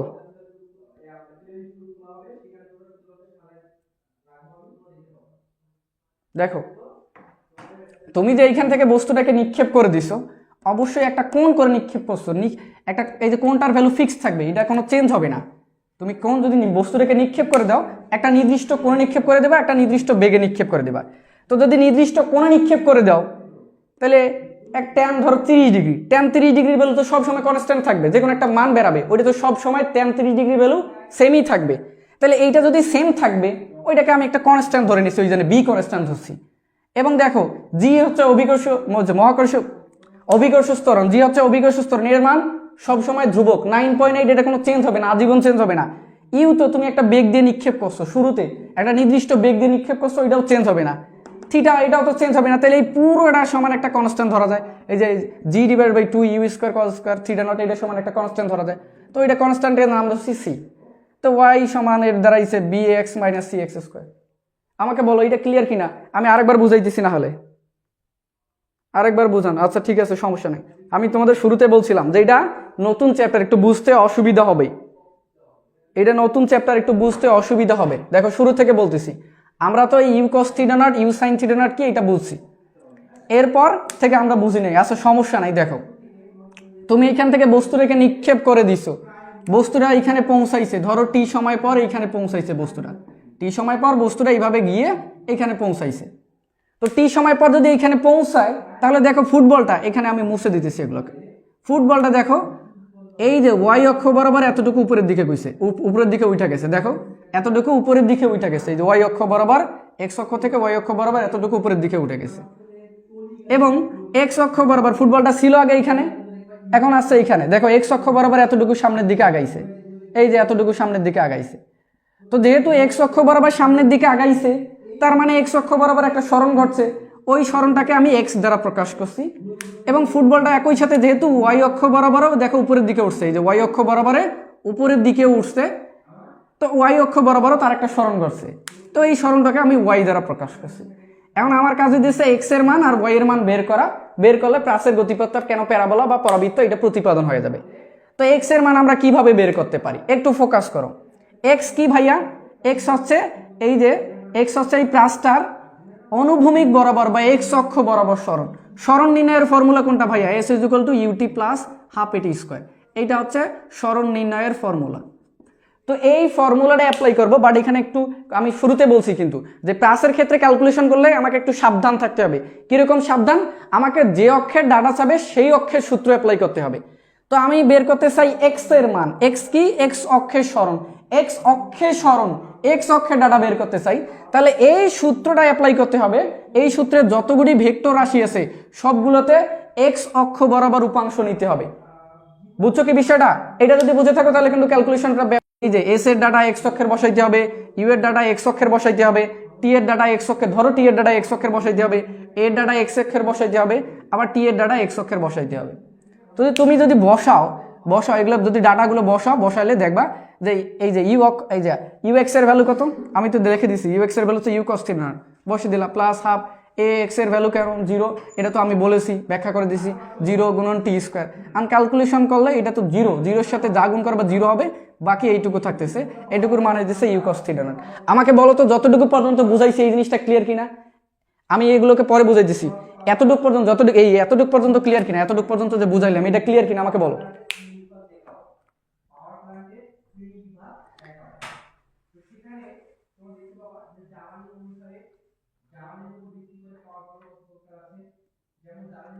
এটা নতুন চ্যাপ্টার, একটু মাথার উপর দিয়েই তো যাবে। ক্লিয়ার ভাইয়া বলছে, আরমান আশিক বলছে ক্লিয়ার, সোহেল বিন জয় বলছে ক্লিয়ার। হ্যাঁ ভাইয়ার করে ক্লিয়ার হইতেছে। তো যেহেতু ক্লিয়ার আমি একটু সামনের দিকে আগাই। তাহলে এক্স অক্ষের সরণের মান বের করলাম, এবার আমাকে কি বের করা লাগবে? ওয়াই অক্ষের সরণ, এই ওয়াই এর মানটা বের করতে হবে। তো দেখো এই ওয়াইটা কি ভাইয়া? এই যে প্লাসটার ওয়াই অক্ষ বরাবর সরণ, এইটা দেখো এটা কোন অক্ষ বরাবর? ওয়াই অক্ষ বরাবর সরণ, এই যে ওয়াই অক্ষের সরণ। তো এইটা যেহেতু ওয়াই অক্ষের সরণ, আমি সরণ নির্ণয়ের ফর্মুলাটা আগে লিখছি, s is equal to u t plus half a t square, এটা হচ্ছে সরণ নির্ণয়ের ফর্মুলা। তো আমাদেরকে এই ফর্মুলাটা অ্যাপ্লাই করতে হবে, বাট ওয়াই অক্ষ বরাবর। প্রশ্ন হচ্ছে কেন ওয়াই অক্ষ বরাবর? তোমার চাইছে কার ডাটা? তুমি বের করতে চাও ওয়াই এর মান, ওয়াই কি? ওয়াই অক্ষের সরণ, ওয়াই অক্ষের ডাটা বের করতে চাও, তাহলে এই সূত্রটা অ্যাপ্লাই করতে হবে সরণ নির্ণয়ের, বাট সবগুলো ডাটা এখানে ওয়াই অক্ষের বসাইতে হবে। তো ওয়াই অক্ষ বরাবর সরণ, এটাকে এস ওয়াই দ্বারা প্রকাশ করলাম, ওয়াই অক্ষ বরাবর আদিবেগ ইউআই, এটাকে টি ওয়াই, এটাকে তারপরে হচ্ছে হাফ, এই ত্বরণটা হচ্ছে এ ওয়াই টি, তারপরে টিটা হচ্ছে টি ওয়াই। এবার একটু ফোকাস করো, এস ওয়াই এর মান কত? উলম্ব বরাবর সরণের মান কত? উলম্ব বরাবর সরণের মান এই যে ইউ, এই যে ওয়াই, তুমি ওয়াই এর মানই বের করতে চাও, ওয়াই সমান ওয়াই। উলম্ব বরাবর আদিবেগের মান কত? উলম্ব বরাবর আদিবেগ ইউ এর মান কত ভাইয়া? U sine theta not, you sine theta not, এর সাথে টি গুণ আছে, টি গুণ করে দিছি, এই যে টি ওয়াই হইতো। আচ্ছা পরে বলতেছি যে টি ওয়াই কেন দিলাম না। তারপরে এ ওয়াই এর ভ্যালু কত? আমি তোমাদেরকে একটু আগে শিখাইছি, এ ওয়াই এর ভ্যালু হচ্ছে মাইনাস জি, এর সাথে এখন টি আছে, গুণ করে দাও, গুণ করে দিলে জাস্ট এরকম একটা সমীকরণ আসে। এখন প্রশ্ন হইতে পারে ভাইয়া সবগুলো ওয়াই যুক্ত হইতেছে, এক্স যুক্ত হইতেছে, এই যে এক্স অক্ষের ডাটা বের করে এই সূত্রে সবগুলো এক্স যুক্ত হইতেছে, কিন্তু টি এর সাথে এক্স কেন যুক্ত হইতেছে না? আবার এই সূত্রে সবগুলোর সাথে ওয়াই যুক্ত হইতেছে, কিন্তু টি এর সাথে কেন ওয়াই যুক্ত হইতেছে না? এর কারণ হচ্ছে সময় একটা স্কেলার রাশি, স্কেলার রাশিকে ভাঙা যায় না। আমি শুরুতে বলছি, তুমি এইখান থেকে এই দেখো, এখান থেকে যে ফুটবলটাকে নিক্ষেপ করছো, ফুটবলটা এইখান থেকে যে ভূমি থেকে এই সর্বোচ্চ উচ্চতায় পৌঁছাইতে যে সময় লাগবে, অর্থাৎ উলম্ব বরাবর পৌঁছাইতে যে সময় লাগবে, এইখান থেকে ফুটবলটা অনুভূমিক বরাবর গেইতে সেম সময় লাগবে, এটা কোনো ভিন্ন হবে না। তাহলে যেহেতু দুইটারই সময় সেম, এই জন্য আমি এটাকে টি ওয়াই টি এক্স লিখি নাই, শুধু টি দ্বারা প্রকাশ করছি। আশা করি এই জিনিসটা আমাদের কাছে ক্লিয়ার হয়েছে, এরপর কি কাজ করছি? দুইটা সমীকরণ দেখো, এটা 1 নম্বর সমীকরণ, এটা 2 নম্বর সমীকরণ। এই সমীকরণে ভাইয়া দেখো এক্স আছে বাট ওয়াই নাই, এই যে প্যারাবোলার সমীকরণে এক্স ওয়াই দুইটা চলক লাগবে, এখানে এক্স আছে বাট ওয়াই নাই। আবার এই সমীকরণে ওয়াই আছে বাট এক্স নাই। তাহলে আমাদের কি করতে হবে? এই দুইটা সমীকরণের মধ্যে যে কোনো একটা সমীকরণে তোমাদেরকে এক্স ওয়াই দুইটাই আনতে হবে। তো আমি কি কাজ করছি? এই যে সমীকরণটা থেকে টি, এই যে দেখো এখানে দেখো টি, এখানেও টি, এইখানেও টি, কমন দুইটা সমীকরণে টি এর মানটা কমন। তো আমি এই সমীকরণ থেকে টি এর মানটা বের করছি, বের করার পর ওইটাকে জাস্ট এখানে ইনপুট করে দিছি, এটাকে ইনপুট করে দিছি, এই যে টি এর জায়গায় এই যে u sine theta not, you sine theta not আছে, টি এর জায়গায় আমি বসে দিছি x divide by you cos theta not, x divide by you cos theta not. তাহলে দেখো আমাদের কিন্তু এক্স আগে থেকে ছিল, ওয়াই ছিল, এই যে ওয়াই আগে থেকে ছিল, এক্স ছিল না এই সমীকরণে, এক্স কিন্তু চলে আসছে, টি এর মান বসার কারণে এক্স চলে আসছে। তো এক্স চলে আসলো, আর বাকিটাকে তো একটু টুকটাক ক্যালকুলেশন। এবার এই যে ইউ, উপরের ইউ নিচের ইউ কাটাকাটি, সাইন থিটা নট ভাগ কস থিটা নট সমান কি বলা যায় ভাইয়া, ট্যান থিটা। সাইন থিটা ভাগ কস থিটা সমান ট্যান থিটা, ট্যান থিটা এর সাথে এক্স গুণ আছে মাইনাস হাফ এই যে G X square divide by you square cos square theta not, এটা লিখছি। এখন আমি বলছি যে তোমরা এইটা, এই যে ট্যান থিটা, এই যে এক্স এর সাথে যা থাকবে সেটাকে একটা চলক ধরবা। এক্স এর সাথে এখানে কি আছে ভাইয়া, ট্যান থিটা নট, এটাকে একটা চলক ধরলাম যে এটার মান হচ্ছে ট্যান থিটা নটের ভ্যালু হচ্ছে ভি। আমি আবার বলতেছি এক্স হচ্ছে চলক, এর সাথে যা থাকবে সেটা হচ্ছে কনস্ট্যান্ট, ধ্রুবক ধরে নিবা। তাহলে ট্যান থিটা নট সমান আমি একটা ধ্রুবক ধরছি, এটা বি। আবার এটাও হচ্ছে, এখানেও আছে এক্স স্কোয়ার, তো এই এক্স স্কোয়ার বা এক্স এর সাথে যা থাকবে ওইটা ব্যতীত, ওই এক্স ব্যতীত বাকি সবগুলোকে আমরা একটা চলক ধরবো, সরি কনস্ট্যান্ট বা ধ্রুবক ধরবো। তো এই যে half g divided by you square cos square theta not, এইটাকে সমান আমি একটা কনস্ট্যান্ট, সরি ধ্রুবক ধরে নিয়েছি বা কনস্ট্যান্ট সি ধ্রুবক ধরে নিয়েছি। তাহলে এই যে বি আর সি এর মান এই সমীকরণে বসে দিলে দেখো এখানে যদি বসে দেই, ওয়াই সমান ট্যান থিটা নটের মান কত, বি মাইনাস যে এক্স স্কোয়ার আগে থেকে ছিল, এই half G U square cos square theta নট সমান ধরছি সি, জি মাইনাস সি এক্স স্কোয়ার প্রতিপাদন হয়ে গেছে। এখন একটু ফোকাস করো, দেখো এক্স এর পাওয়ার 2, ওয়াই এর পাওয়ার কত 1, তাহলে এইটা কিসের সমীকরণ হবে, পরাবৃত্তের সমীকরণ, কারণ পরাবৃত্তের এই সমীকরণের ফর্মুলাটার শর্তটা মানতেছে, একটা চলকের পাওয়ার 1 আরেকটার পাওয়ার 2 হলে সেটা হয় পরাবৃত্তের সমীকরণ। এক্স এর পাওয়ার 2 ওয়াই এর পাওয়ার 1 হলে সেই সমীকরণটাকে কি বলবো, পরাবৃত্তের সমীকরণ।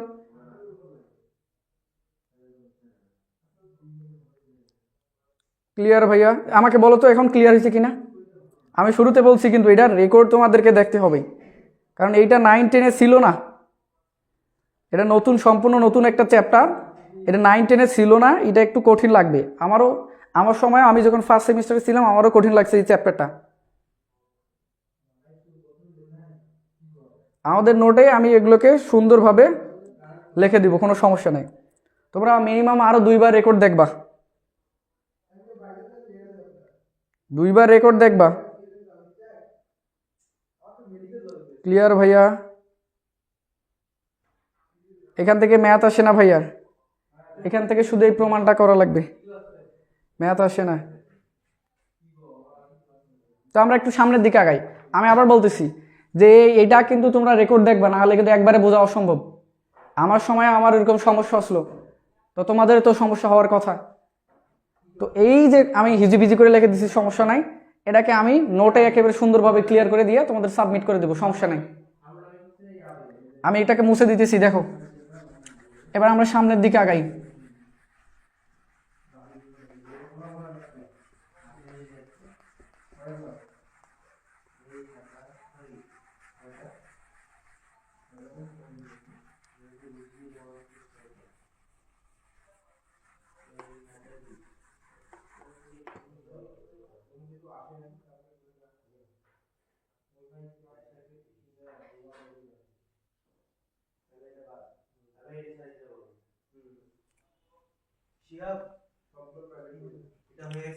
এবার দেখো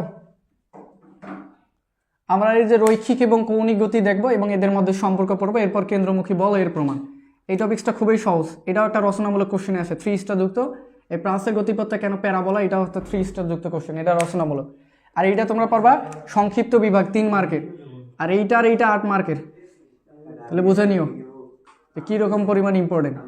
এই অধ্যায় থেকে যদি তুমি 2টা প্রশ্ন পড়ো, এই 2টা পড়ো, তাহলে যদি এদের থেকে কোশ্চেন হয় অবশ্যই এই 2টার মধ্যে থেকে কোশ্চেন আসবে, অন্য কোনো থাকে কোশ্চেন আসবে না। তো চলো এবার কৌণিক, রৈখিক ও কৌণিক গতি দেখি এবং এদের মধ্যকার সম্পর্ক এটা একটু দেখি। দেখো দেখো তো রৈখিক ও কৌণিক বেগ, রৈখিক ও কৌণিক বেগটা কি এবং এদের মধ্যকার সম্পর্ক দেখবো। আচ্ছা ভাইয়া বেগ সমান কি জানি আমরা, বেগ ইকুয়াল টু সরণ ভাগ সময়।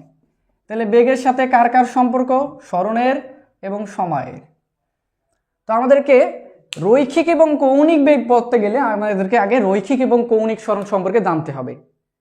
তো রৈখিক সরণ এবং কৌণিক সরণটা কি এটাকে আগে বুঝতে হবে। তো চলো শুরু করে দেই। দেখো এটা হচ্ছে একটা বৃত্তাকার পথ, এটা হচ্ছে একটা বৃত্তাকার পথ।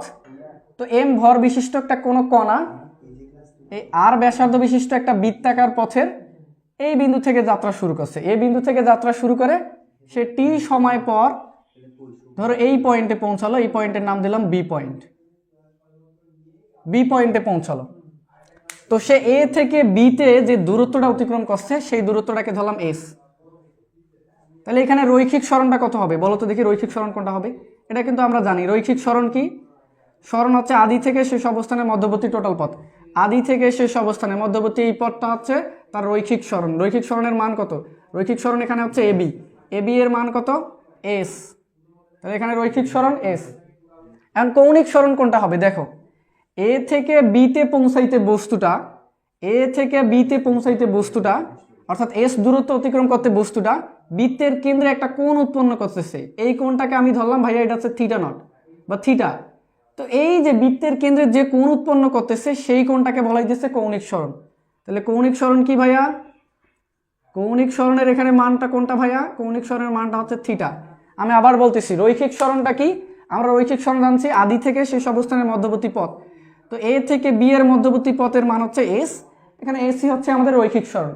আর কৌণিক সরণ হচ্ছে যে এ থেকে বিতে পৌঁছাইতে অর্থাৎ এই এস দূরত্ব অতিক্রম করতে বৃত্তের কেন্দ্রে যে কোণ উৎপন্ন করবে, দেখো বৃত্তের কেন্দ্রে কত ডিগ্রি কোণ উৎপন্ন করছে, এটা আনুমানিক ধরছি আমরা থিটা। তো এখানে থিটাটাই হচ্ছে আমাদের কৌণিক সরণ। এখন আমাকে বলো যে রৈখিক বেগ কত হবে এখানে, তাহলে রৈখিক বেগের মান কত হবে? তাহলে রৈখিক বেগ হবে, রৈখিক বেগ হবে রৈখিক সরণ ভাগ সময়। রৈখিক সরণ কোনটা? এস। আর এই এ থেকে বিতে পৌঁছাইতে কত সময় লাগছে? টি সময়, এটা হবে রৈখিক বেগ। তাহলে কৌণিক বেগটা কি হবে? কৌণিক বেগটার মান কত হবে? কৌণিক বেগ সমান কৌণিক সরণ ভাগ সময়, বেগ ইজ ইকুয়াল টু সরণ ভাগ সময়। রৈখিক বেগ কইলে রৈখিক সরণ ভাগ সময়, কৌণিক বেগ কইলে কৌণিক সরণ ভাগ সময়। কৌণিক সরণ হচ্ছে থিটা, সময়ের ভ্যালু কত? টি। তো এইটাই হচ্ছে আমাদের এখানে রৈখিক বেগ আর কৌণিক বেগ, এই যে দুইটা বেগ। দেখো এই দুইটা বেগ আমরা নির্ণয় করা শিখলাম।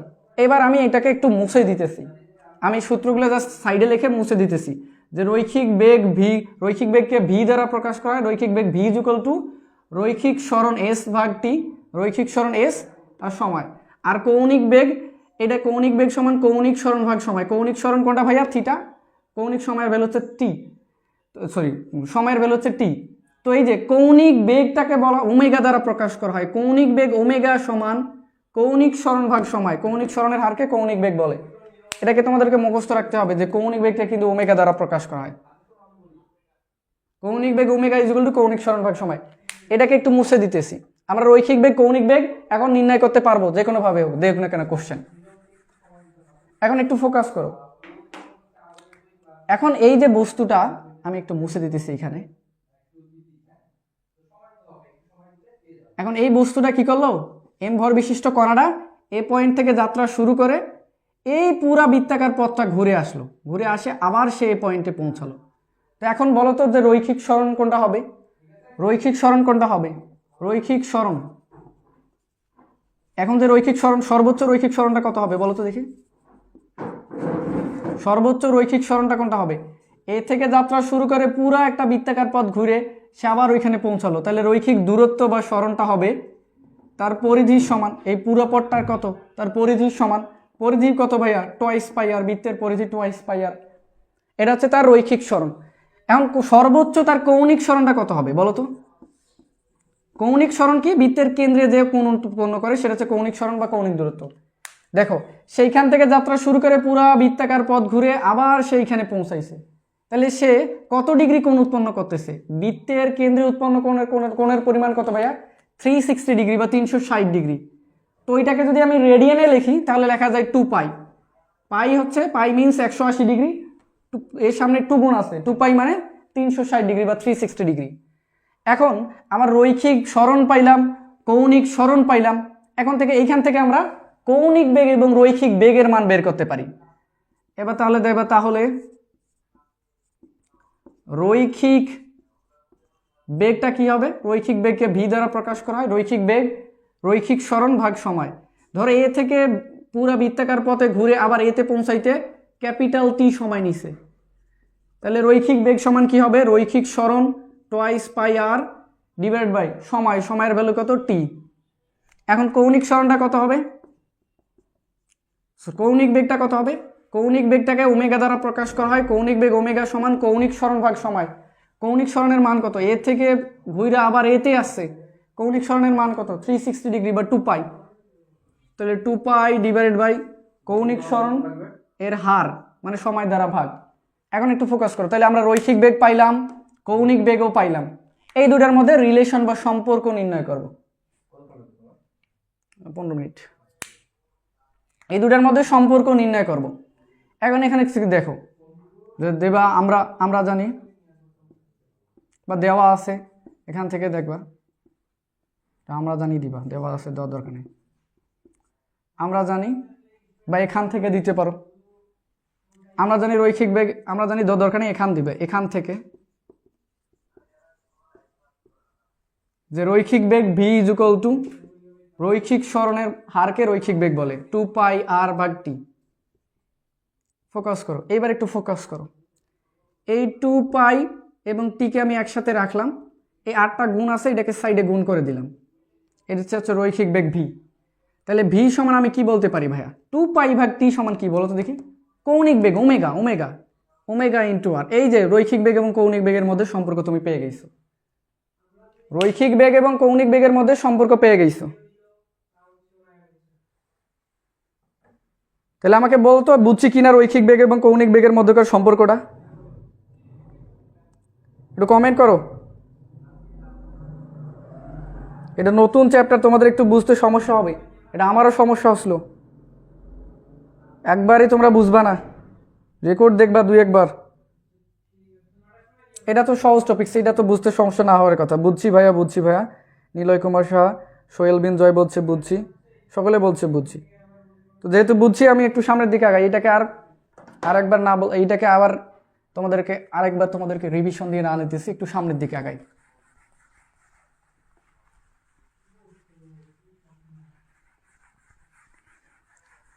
এবার দেখো, তাহলে আমাদের টপিকস গেল 1টা 2টা 3টা, আর একটা টপিকস আছে, এটা পড়লে আমাদের আজকে পড়াশোনা শেষ। কেন্দ্রমুখী বল এর প্রমাণ করতে হবে, এর রাশিমালা প্রতিপাদন করতে হবে। আচ্ছা ভাইয়া, কেন্দ্রমুখী বলটা কি? কেন্দ্রমুখী বল হচ্ছে যে একটা বস্তু যদি কোনো বৃত্তাকার পথে ঘুরে, তাহলে সে বৃত্তাকার পথে ঘোরার জন্য যে বলটা প্রতিনিয়ত কেন্দ্র থেকে পাইতেছে সেটাকে বলাই দিছে কেন্দ্রমুখী বল। কেন্দ্রমুখী বলটা কি? যে বৃত্তাকার পথে ঘূর্ণায়মান একটা বস্তু, যে বলের কারণে সে বৃত্তাকার পথে ঘুরতেছে, সেই বলটাকে বলা হইতেছে কেন্দ্রমুখী বল। আমার কাছে কোনো কিছু তো নাই, জিনিস নাই, আমি দেখাই দিতে পারতাম। ভাইয়া দড়ি টড়ি আছে নাকি দেখেন তো, দড়ি টড়ি আছে নাকি? কেন্দ্রমুখী বলটার একটু এক্সাম্পল দেখাই দিতাম বাস্তবে।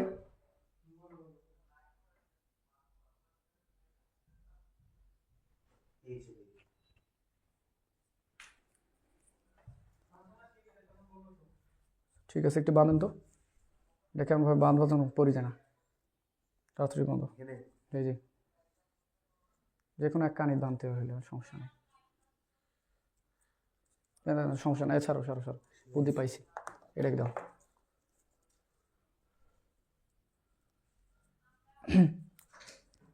দেখো,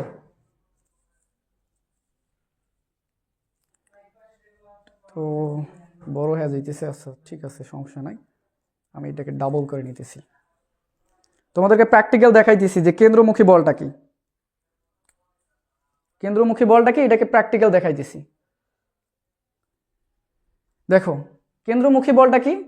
যে বৃত্তাকার পথে ঘূর্ণায়মান একটা বস্তু, যে বলের কারণে সে বৃত্তাকার পথে ঘুরে, সেই বলটাকে বলা হইতেছে কেন্দ্রমুখী বল।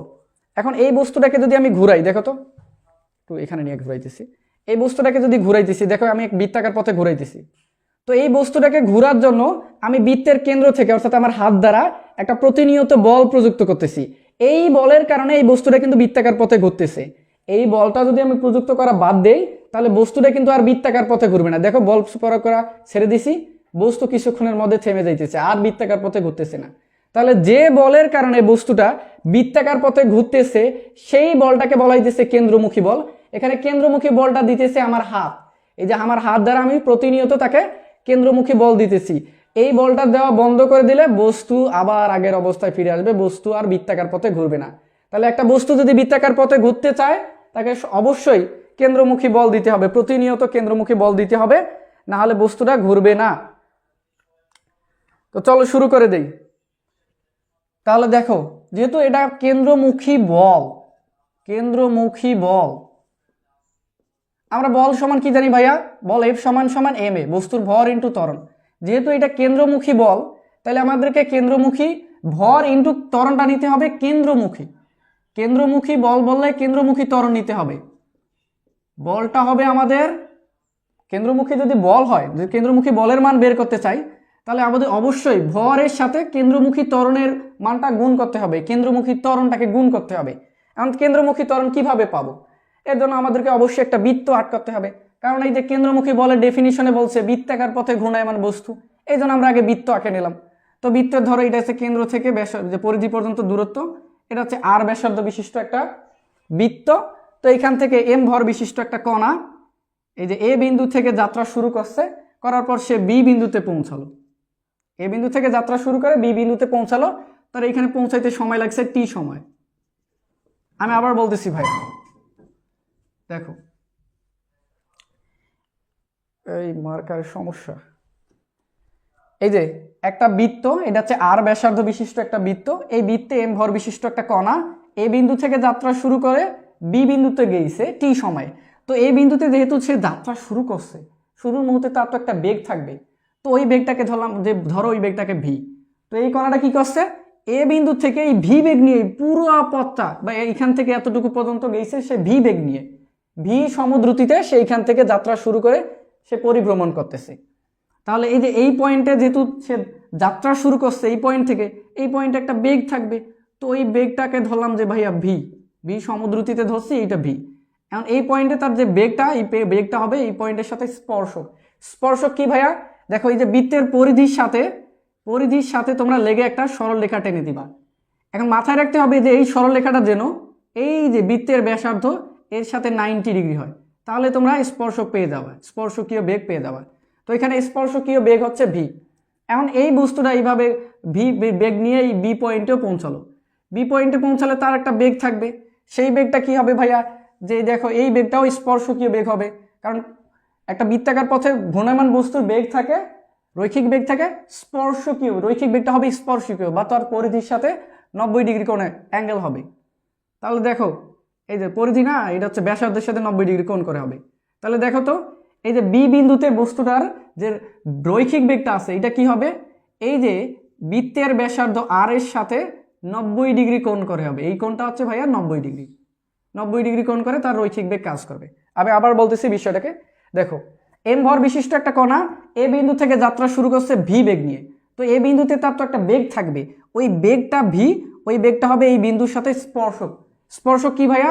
স্পর্শক হচ্ছে ওই বিন্দুতে একটা এই যে পরিধি বরাবর একটা সরলরেখা টেনে দেবা, পরিধির গা ঘেঁষে একটা সরলরেখা টেনে দিবা। মাথায় রাখতে হবে যেন ওই সরলরেখাটা বৃত্তের ব্যাসার্ধের সাথে এই যে আর এর সাথে 90 ডিগ্রি কোণ সৃষ্টি করে। এখন এ থেকে যাত্রা শুরু করে বি পয়েন্টে পৌঁছাইছে, এই পয়েন্টেও তার একটা বেগ থাকবে, ওই বেগটাকে আমি ভি দ্বারা প্রকাশ করলাম, যেহেতু সমবেগে বা গেইছে বা সমদ্রুতিতে, এখানে যে বেগ থাকবে এখানেও সেম বেগ থাকবে, তো এই বেগটাও হবে স্পর্শকীয় বেগ। কিভাবে আমি স্পর্শকীয় আট করবো? দেখো এই যে পরিধির গা ঘেঁষে একটা সরলরেখা টেনে দিবা, পরিধির গা ঘেঁষে একটা সরলরেখা টেনে দিবা, এই সরলরেখাটা টেনে দিবা। মাথায় রাখতে হবে এই সরলরেখাটা যেন বৃত্তের ব্যাসার্ধ আর এর সাথে কত ডিগ্রি কোণ করে? 90 ডিগ্রি কোণ করে সৃষ্টি করে। তাহলে এখন আমরা একটু এখানে একটু ক্যালকুলেশন করি। দেখো কয়জন মানুষজন আছে? আচ্ছা আছে 8 জন। আমি শেষ করে দেবো, জাস্ট আর 5 থেকে 6 মিনিট লাগবে। এখন একটু ফোকাস করো, আমরা বের করতে চাই কেন্দ্রমুখী ত্বরণ। আচ্ছা বেগের ত্বরণ সমান কি ভাইয়া? বেগের পরিবর্তনের হারকে ত্বরণ বলে। তাহলে যেহেতু কেন্দ্রমুখী ত্বরণ, কেন্দ্রমুখী বেগের পরিবর্তনকে কেন্দ্রমুখী ত্বরণ বলে। তো কেন্দ্র বরাবর বেগের পরিবর্তন কত হবে? এই বেগ নিয়ে যাত্রা শুরু করছে সে ভি বেগ নিয়ে, এই বরাবর, এই বেগটা কি কেন্দ্র বরাবর? অবশ্যই না। কেন্দ্র বরাবর বেগ কোনটা? এই যে এটা কেন্দ্র, এই কেন্দ্র বরাবর বেগ হবে এইটা। তো এর মান কত হবে? এর মানটা কত হবে? এই ভি বেগের অনুভূমিক বরাবর বা কেন্দ্র বরাবর উপাংশটা হবে ভি কস থিটা। এন্ড থিটার ভ্যালু কত ভাইয়া? 90 ডিগ্রি। তাহলে ভি কস 90 ডিগ্রি, আমি জাস্ট এটাকে একটু বাইরে লিখে দিতেছি যে ভি কস 90 ডিগ্রি। আর কস 90 ডিগ্রির ভ্যালু কত ভাইয়া? 0। তাহলে এই পুরোটার ভ্যালু কত হবে? 0 দাঁড়াবে। তাহলে কেন্দ্র বরাবর আদি বেগের মান কত? 0। এবার এইখানে যখন বস্তুটা পৌঁছালো, এখানে পৌঁছে সে ভি বেগে আবার এখানে তার রৈখিক বেগটা হচ্ছে ভি বা স্পর্শকীয় বেগ হইতেছে ভি। তো এইটা তো আবার কেন্দ্র বরাবর না, এটা হচ্ছে আরেক দিকে, এই পাশে কোণ করে গেছে। তো কেন্দ্র বরাবর বেগ কিভাবে পাবো? এখান থেকে তুমি কেন্দ্র বরাবর একটা সরলরেখা টেনে দিবা, তাহলে কেন্দ্র বরাবর বেগ পাবা। তো এই যে কেন্দ্র বরাবর সরলরেখাটার মাধ্যমে তুমি কেন্দ্র বরাবর বেগ পাইতেছো, এখন এই কেন্দ্র বরাবর বেগের মান কতটুকু এটা আমরা কিভাবে বের করতে পারবো? এটা বের করার জন্য আমাদেরকে এই ভি এবং এই সরলরেখার মধ্যবর্তী কোণ জানা লাগবে। এই সরলরেখা এবং ভি বেগের মধ্যবর্তী কোণ এইটুকুর মান জানা লাগবে। তো এইটুকুর মান আমরা কিভাবে বের করতে পারি? দেখো এতটুকুর মান আমরা কিভাবে বের করতে পারি? ধরো এইখানে যে কোণটা সৃষ্টি করছে সে এ থেকে বিতে গেছে, এখানে যে কোণ সৃষ্টি হয়েছে সেই কোণটার মান থিটা। তাহলে এইটার মান কত হবে? এই পুরোটার মান কিন্তু 90, আমি বলছি কিন্তু ব্যাসার্ধের সাথে স্পর্শকীয় বেগটা থাকবে 90 ডিগ্রি কোণ করে, এই পুরোটার মান 90 ডিগ্রি। এইটা যদি থিটা হয় এইটাও থিটা হবে, এই এতটুকুও থিটা হবে, এই এতটুকুর ভ্যালু হবে থিটা। কেন থিটা? কারণ এরা পরস্পরের একান্তর কোণ, একান্তর কোণ দেয় পরস্পরের সমান। দেখো এই যে জেড, জেড এর এই কোণটা আর এই কোণটা সমান হয়, একান্তর কোণ বলে সমান। তো পুরোটার মান এতটুকুর মান 90 ডিগ্রি, এই এতটুকু, এই যে শুধু এতটুকুর মান থিটা, এই ফাঁকাংশটুকুর মান কত হবে? এই এতটুকুর মান কত হবে? এইখান থেকে এতটুকুর মান কত হবে? অবশ্যই 90 মাইনাস থিটা হবে। তাহলে এই অ্যাঙ্গেলটার মান যেহেতু আমরা পেয়ে গেছি, এখন বেগের মানও পেয়ে যাব। কিভাবে একটু দেখো, যে এই ভিটার অনুভূমিক বরাবর বা কেন্দ্র বরাবর উপাংশটা হবে ভি এর সাথে কজ অংশ, ভি কজ অ্যাঙ্গেলের মান কত ভাইয়া? 90 মাইনাস থিটা, 90 মাইনাস থিটা। এখন কস 90 মাইনাস থিটার ভ্যালু কত? Sine theta. এটা ত্রিকোণমিতিতে পড়বা, কোনো সমস্যা নাই। কস 90 মাইনাস থিটার ভ্যালু হচ্ছে সাইন থিটা, এটা ত্রিকোণমিতিতে পড়বা। তাহলে কেন্দ্র বরাবর তুমি শেষ বেগ পেয়ে গেছো, কেন্দ্র বরাবর শেষ বেগ এইটা, কেন্দ্র বরাবর আদি বেগ এটাও পেয়ে গেছো, বের করছো এইটা। তাহলে কেন্দ্র বরাবর ত্বরণ বের করো, ত্বরণ এ সমান ভি মাইনাস ইউ ভাগ টি। তো ভি এর মান কত ভাইয়া? কেন্দ্র বরাবর শেষ বেগের মান কত? এই যে এই পয়েন্টে যে বেগ, কেন্দ্র বরাবর শেষ বেগের মান কত? V sine theta, V sine theta minus 0 divided by T. এখন তোমাদেরকে বলতেছি যে সাইন থিটার ভ্যালু, যে থিটার ভ্যালু যদি খুবই সূক্ষ্ম হয় তাহলে সাইন থিটার ভ্যালুটা হবে থিটা। থিটার ভ্যালু যদি খুবই সূক্ষ্ম হয় তাহলে সাইন থিটার ভ্যালুটা হবে থিটা। তাহলে এখানে সাইন থিটার ভ্যালুটা হবে কি ভাইয়া? থিটা। তাহলে সাইন থিটার ভ্যালু যদি থিটা হয়, আমি থিটা এখানে বসে দিই, সাইন থিটার জায়গায় থিটা ডিভাইডেড বাই টি। কেন্দ্র বরাবর ত্বরণ পেয়ে গেছো, এবার সূত্রে বসে দাও, বাস প্রতিপাদন হয়ে যাবে। এখন সূত্রে আমরা জানি যে কেন্দ্রমুখী বল এফ সমান সমান এম এ, এর মান কত ভাইয়া? ভি থিটা ভাগ টি। এখন কেন্দ্রমুখী বলের রাশিমালাটা হচ্ছে যে, কেন্দ্রমুখী বলের সূত্রটা হচ্ছে F is equal to M V square divided by R. এখন প্রশ্ন হইতে পারে ভাইয়া এখানে এম আছে, এখানেও এম আছে, ভি আছে, ভি আছে, এই থিটা এবং আর এটা হচ্ছে অতিরিক্ত টার্ম, এখানে অতিরিক্ত রাশিমালা, এই দুটাকে এখান থেকে সরাইতে হবে, কারণ সূত্রে তো কোনো আমার থিটা এবং টি রিলেটেড রাশিমালা নাই। কিভাবে সরাইতে পারি একটু ফোকাস করো। আমরা একটু আগে শিখে আসলাম যে কৌণিক সরণ, কৌণিক বেগ ওমেগা সমান কৌণিক সরণ বৃত্তের কেন্দ্রে উৎপন্ন কোণ কৌণিক সরণ থিটা ভাগ টি। তো এখান থেকে আমি বলতে পারি যে ওই যে থিটা ভাগ টি এর ভ্যালু হচ্ছে ওমেগা, মানে কৌণিক বেগ এম ভি ইন্টু ওমেগা। 5 মিনিটের মধ্যে শেষ হবে। এখন একটু ফোকাস করো, এই ওমেগার মানও তো এখানে প্রতিপাদনে নাই, ওমেগা নির্ণয় করলাম, তাহলে এই ওমেগাটাকেও সরাইতে হবে। কিভাবে সরাইতে পারি একটু মনে করো, আমরা রৈখিক বেগ এবং কৌণিক বেগের মধ্যে সম্পর্ক পরে আসলাম যে রৈখিক বেগ ভি ইজ ইকুয়াল টু কৌণিক বেগ ইন্টু বৃত্তের ব্যাসার্ধ ওমেগা ইন্টু আর। তো এখান থেকে আমি বলতে পারি যে ওমেগা ইজ ইকুয়াল টু রৈখিক বেগ ডিভাইডেড বাই বৃত্তের ব্যাসার্ধ ভি ডিভাইডেড বাই আর। তো এই ভি ডিভাইডেড বাই আর এর মান এখানে বসে দাও, M V into V divided by R, প্রতিপাদন হয়ে গেছে।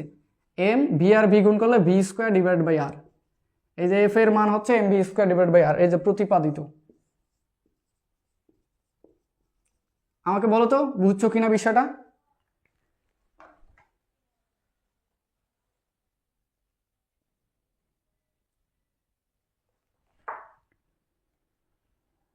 ক্লিয়ার ভাইয়া?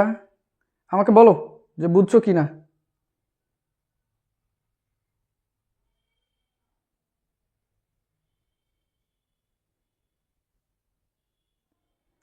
আমি আবার বলতেছি, দেখো কেন্দ্রমুখী বল এফ সমান সমান আমরা জানি এম এ, তাহলে কেন্দ্রমুখী বল সমান ভর ইন্টু ত্বরণটাকে কি হইতে হবে? কেন্দ্রমুখী। কেন্দ্রমুখী বল পাইতে চাও কেন্দ্রমুখী ত্বরণ লাগবে। কেন্দ্রমুখী ত্বরণটা আমরা কিভাবে বের করতে পারি? তো আমরা ত্বরণ এই সমান জানি বেগের পরিবর্তনের হারকে ত্বরণ বলে, বেগের পরিবর্তনের হার বা বেগ বৃদ্ধির হারকে ত্বরণ বলে। তো এই যে বেগের পরিবর্তনটা বের করতে হবে, তো বেগের পরিবর্তনটা আমরা কিভাবে বের করব? এ বিন্দু থেকে সে ভি বেগে যাত্রা শুরু করছে, বি বিন্দুতেও সে ভি বেগ প্রাপ্ত হয়েছে, এই যে ভি বেগ প্রাপ্ত হয়েছে বা ভি বেগে আছে, কারণ সে সমবেগে চলছে। তো আমার চাইছে কেন্দ্রমুখী বেগের পরিবর্তন লাগবে, কারণ আমি কেন্দ্রমুখী ত্বরণ বের করতে চাইতেছি, কেন্দ্রমুখী ত্বরণ লাগবে। তো এই বেগগুলো তো আর কেন্দ্র বরাবর না, এই যে ভি বেগটা এটা এই বরাবর, আর এই বেগটা হচ্ছে এই বরাবর, কেন্দ্র বরাবর না। এই জন্য আমি দুইটার কেন্দ্র বরাবর বেগটার মান বের করে নিছি।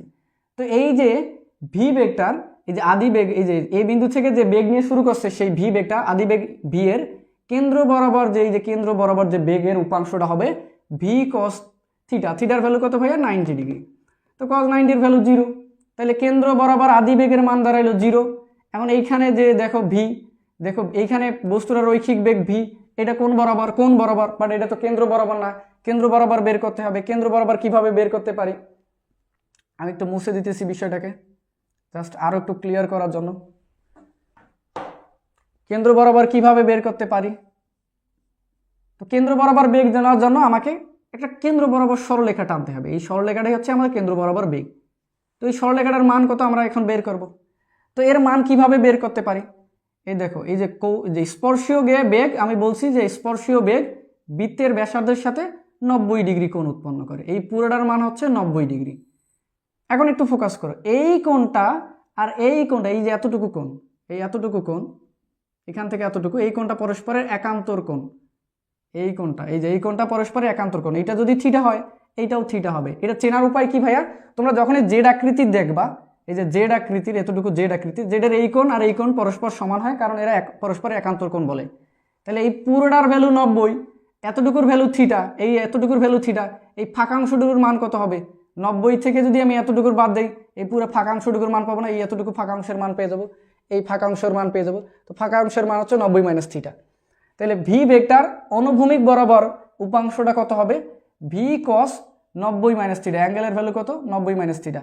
ক্যালকুলেশন করলে কস 90 মাইনাস থিটা সমান সাইন থিটা, এটা ত্রিকোণমিতির পড়াশোনা তোমাদের নীরব ভাইয়া শেখাবে। তাহলে ভি সাইন থিটা এটা আমি পাই, বাট এখন তোমাদের বলা যাবে না, এখন যেহেতু সময় নাই, বোরিং ফিল করতেছো সবাই, তো দ্রুত খুব ক্লাসটা তাড়াতাড়ি শেষ করে দিতেছি। তাহলে ভি সাইন থিটা দাঁড়াইলো কেন্দ্র বরাবর শেষ বেগ। আমরা তাহলে ত্বরণ বের করতে পারি, ত্বরণ এ সমান, এখন আমাকে ত্বরণ লাগবে, দেখো কেন্দ্র বরাবর বল প্রতিপাদন করার জন্য ত্বরণ লাগবে। তো ত্বরণ এ সমান ভি মাইনাস সি ভাগ টি, কেন্দ্র বরাবর শেষ বেগের মান কত ভি সাইন থিটা, কেন্দ্র বরাবর শেষ বেগের মান ভি সাইন থিটা। কেন্দ্র বরাবর আদি বেগের মান কত, দেখো কত বের করছি 0, এটা মাইনাস 0, শেষ বেগ মাইনাস আদি বেগ ডিভাইড বাই সময়।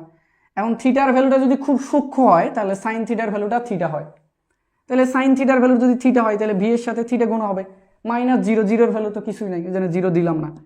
এবার ত্বরণ আমরা বের করছি, কেন্দ্র বরাবর ত্বরণের মান বের করছি। এখন আমরা জানি বল এফ সমান সমান ভর ইন্টু ত্বরণ, ত্বরণটা কোন বরাবর হইতে হবে, কেন্দ্র বরাবর, কেন্দ্র বরাবর ত্বরণ বের করছি, এই যে ত্বরণ বের করলাম, তাহলে এম ইন্টু ভি থিটা ভাগ টি, এইটা দাঁড়াইলো। এখন একটু ফোকাস করো যে এইটুকু দেখো তো, আমার কেন্দ্রমুখী বলের রাশিমালা বলছে F is equal to M V square divide by R, এটা প্রতিপাদন করতে, কিন্তু এখানে এম আছে ভি আছে, থিটা ভাগ টি তো এখানে নাই, তাহলে থিটা ভাগ টি এখান থেকে সরাইতে হবে। কিভাবে সরাইতে পারি, আমরা একটু আগে শিখেছি কৌণিক সরণ, কৌণিক বেগ ওমেগা ইজিক্যাল টু কৌণিক সরণ ভাগ সময়, এই যে বৃত্তের কেন্দ্রে যে উৎপন্ন কোণ ছিল এই থিটা ভাগ টি, কৌণিক বেগ ওমেগা ইজিক্যাল টু থিটা ভাগ টি, এটাকে জাস্ট এখানে বসে দিছি যে থিটা ভাগ টি, এটার সমান আমি লিখছি ওমেগা, আর এম ভি ছিল যা আগে ওইটাই আগে ছিল।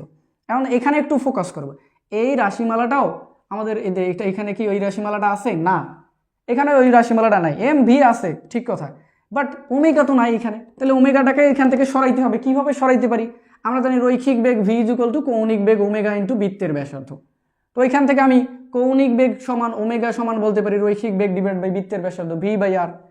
তো জাস্ট এই ওমেগার জায়গায় ভি বাই আর আমি বসে দিছি, বসে দিলে M V into V M V square divide by R সূত্র প্রতিপাদন হয়ে গেছে,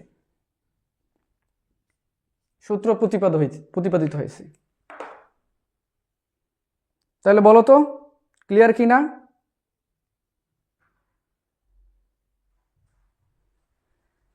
আশা করি ক্লিয়ার। তাহলে ভাইয়া বলতে দাও, ক্লিয়ার ভাইয়া, ক্লিয়ার ভাইয়া। বলো বিষয়টা কি বুঝছো কি না? সোহেল বিন জয় বলছে ক্লিয়ার ভাইয়া। এটা কিন্তু নতুন চ্যাপ্টার, তোমাদেরকে বলতেছি যে এই চ্যাপ্টারটা আমি শুরুতে কিন্তু বলছি, যেহেতু নতুন চ্যাপ্টার আমি যতই ভালোভাবে বুঝাই না কেন তোমাদের কিন্তু একটু কষ্ট হবে। নতুন কোনো কিছু শিখতে হলে একটু কষ্ট লাগে। আমরা রৈখিক গতিগুলো পড়ে এসেছি এসএসসি, ওগুলো আমাদেরকে বুঝতে কোনো অসুবিধাই হয়নি, এটা কোনো প্যারাই নাই, এটা খুব তাড়াতাড়ি পারছি। যেহেতু এটা নতুন, এটাকে একটু ভালোভাবে পড়াশোনা করতে হবে। তোমাদেরকে সকলের কাছে অনুরোধ রইল যে এই ভিডিওটা মিনিমাম 2বার দেখবা আরও, তাহলে বিষয়টা ক্লিয়ার হবে। আমার সময় আমার এরকম সমস্যা আসলো, যেহেতু নতুন চ্যাপ্টার আমারও সমস্যা আসলো। সবাই বলছে ক্লিয়ার ভাইয়া ক্লিয়ার ভাইয়া, তো যেহেতু ক্লিয়ার আজকে আর না বাড়াইতেছি।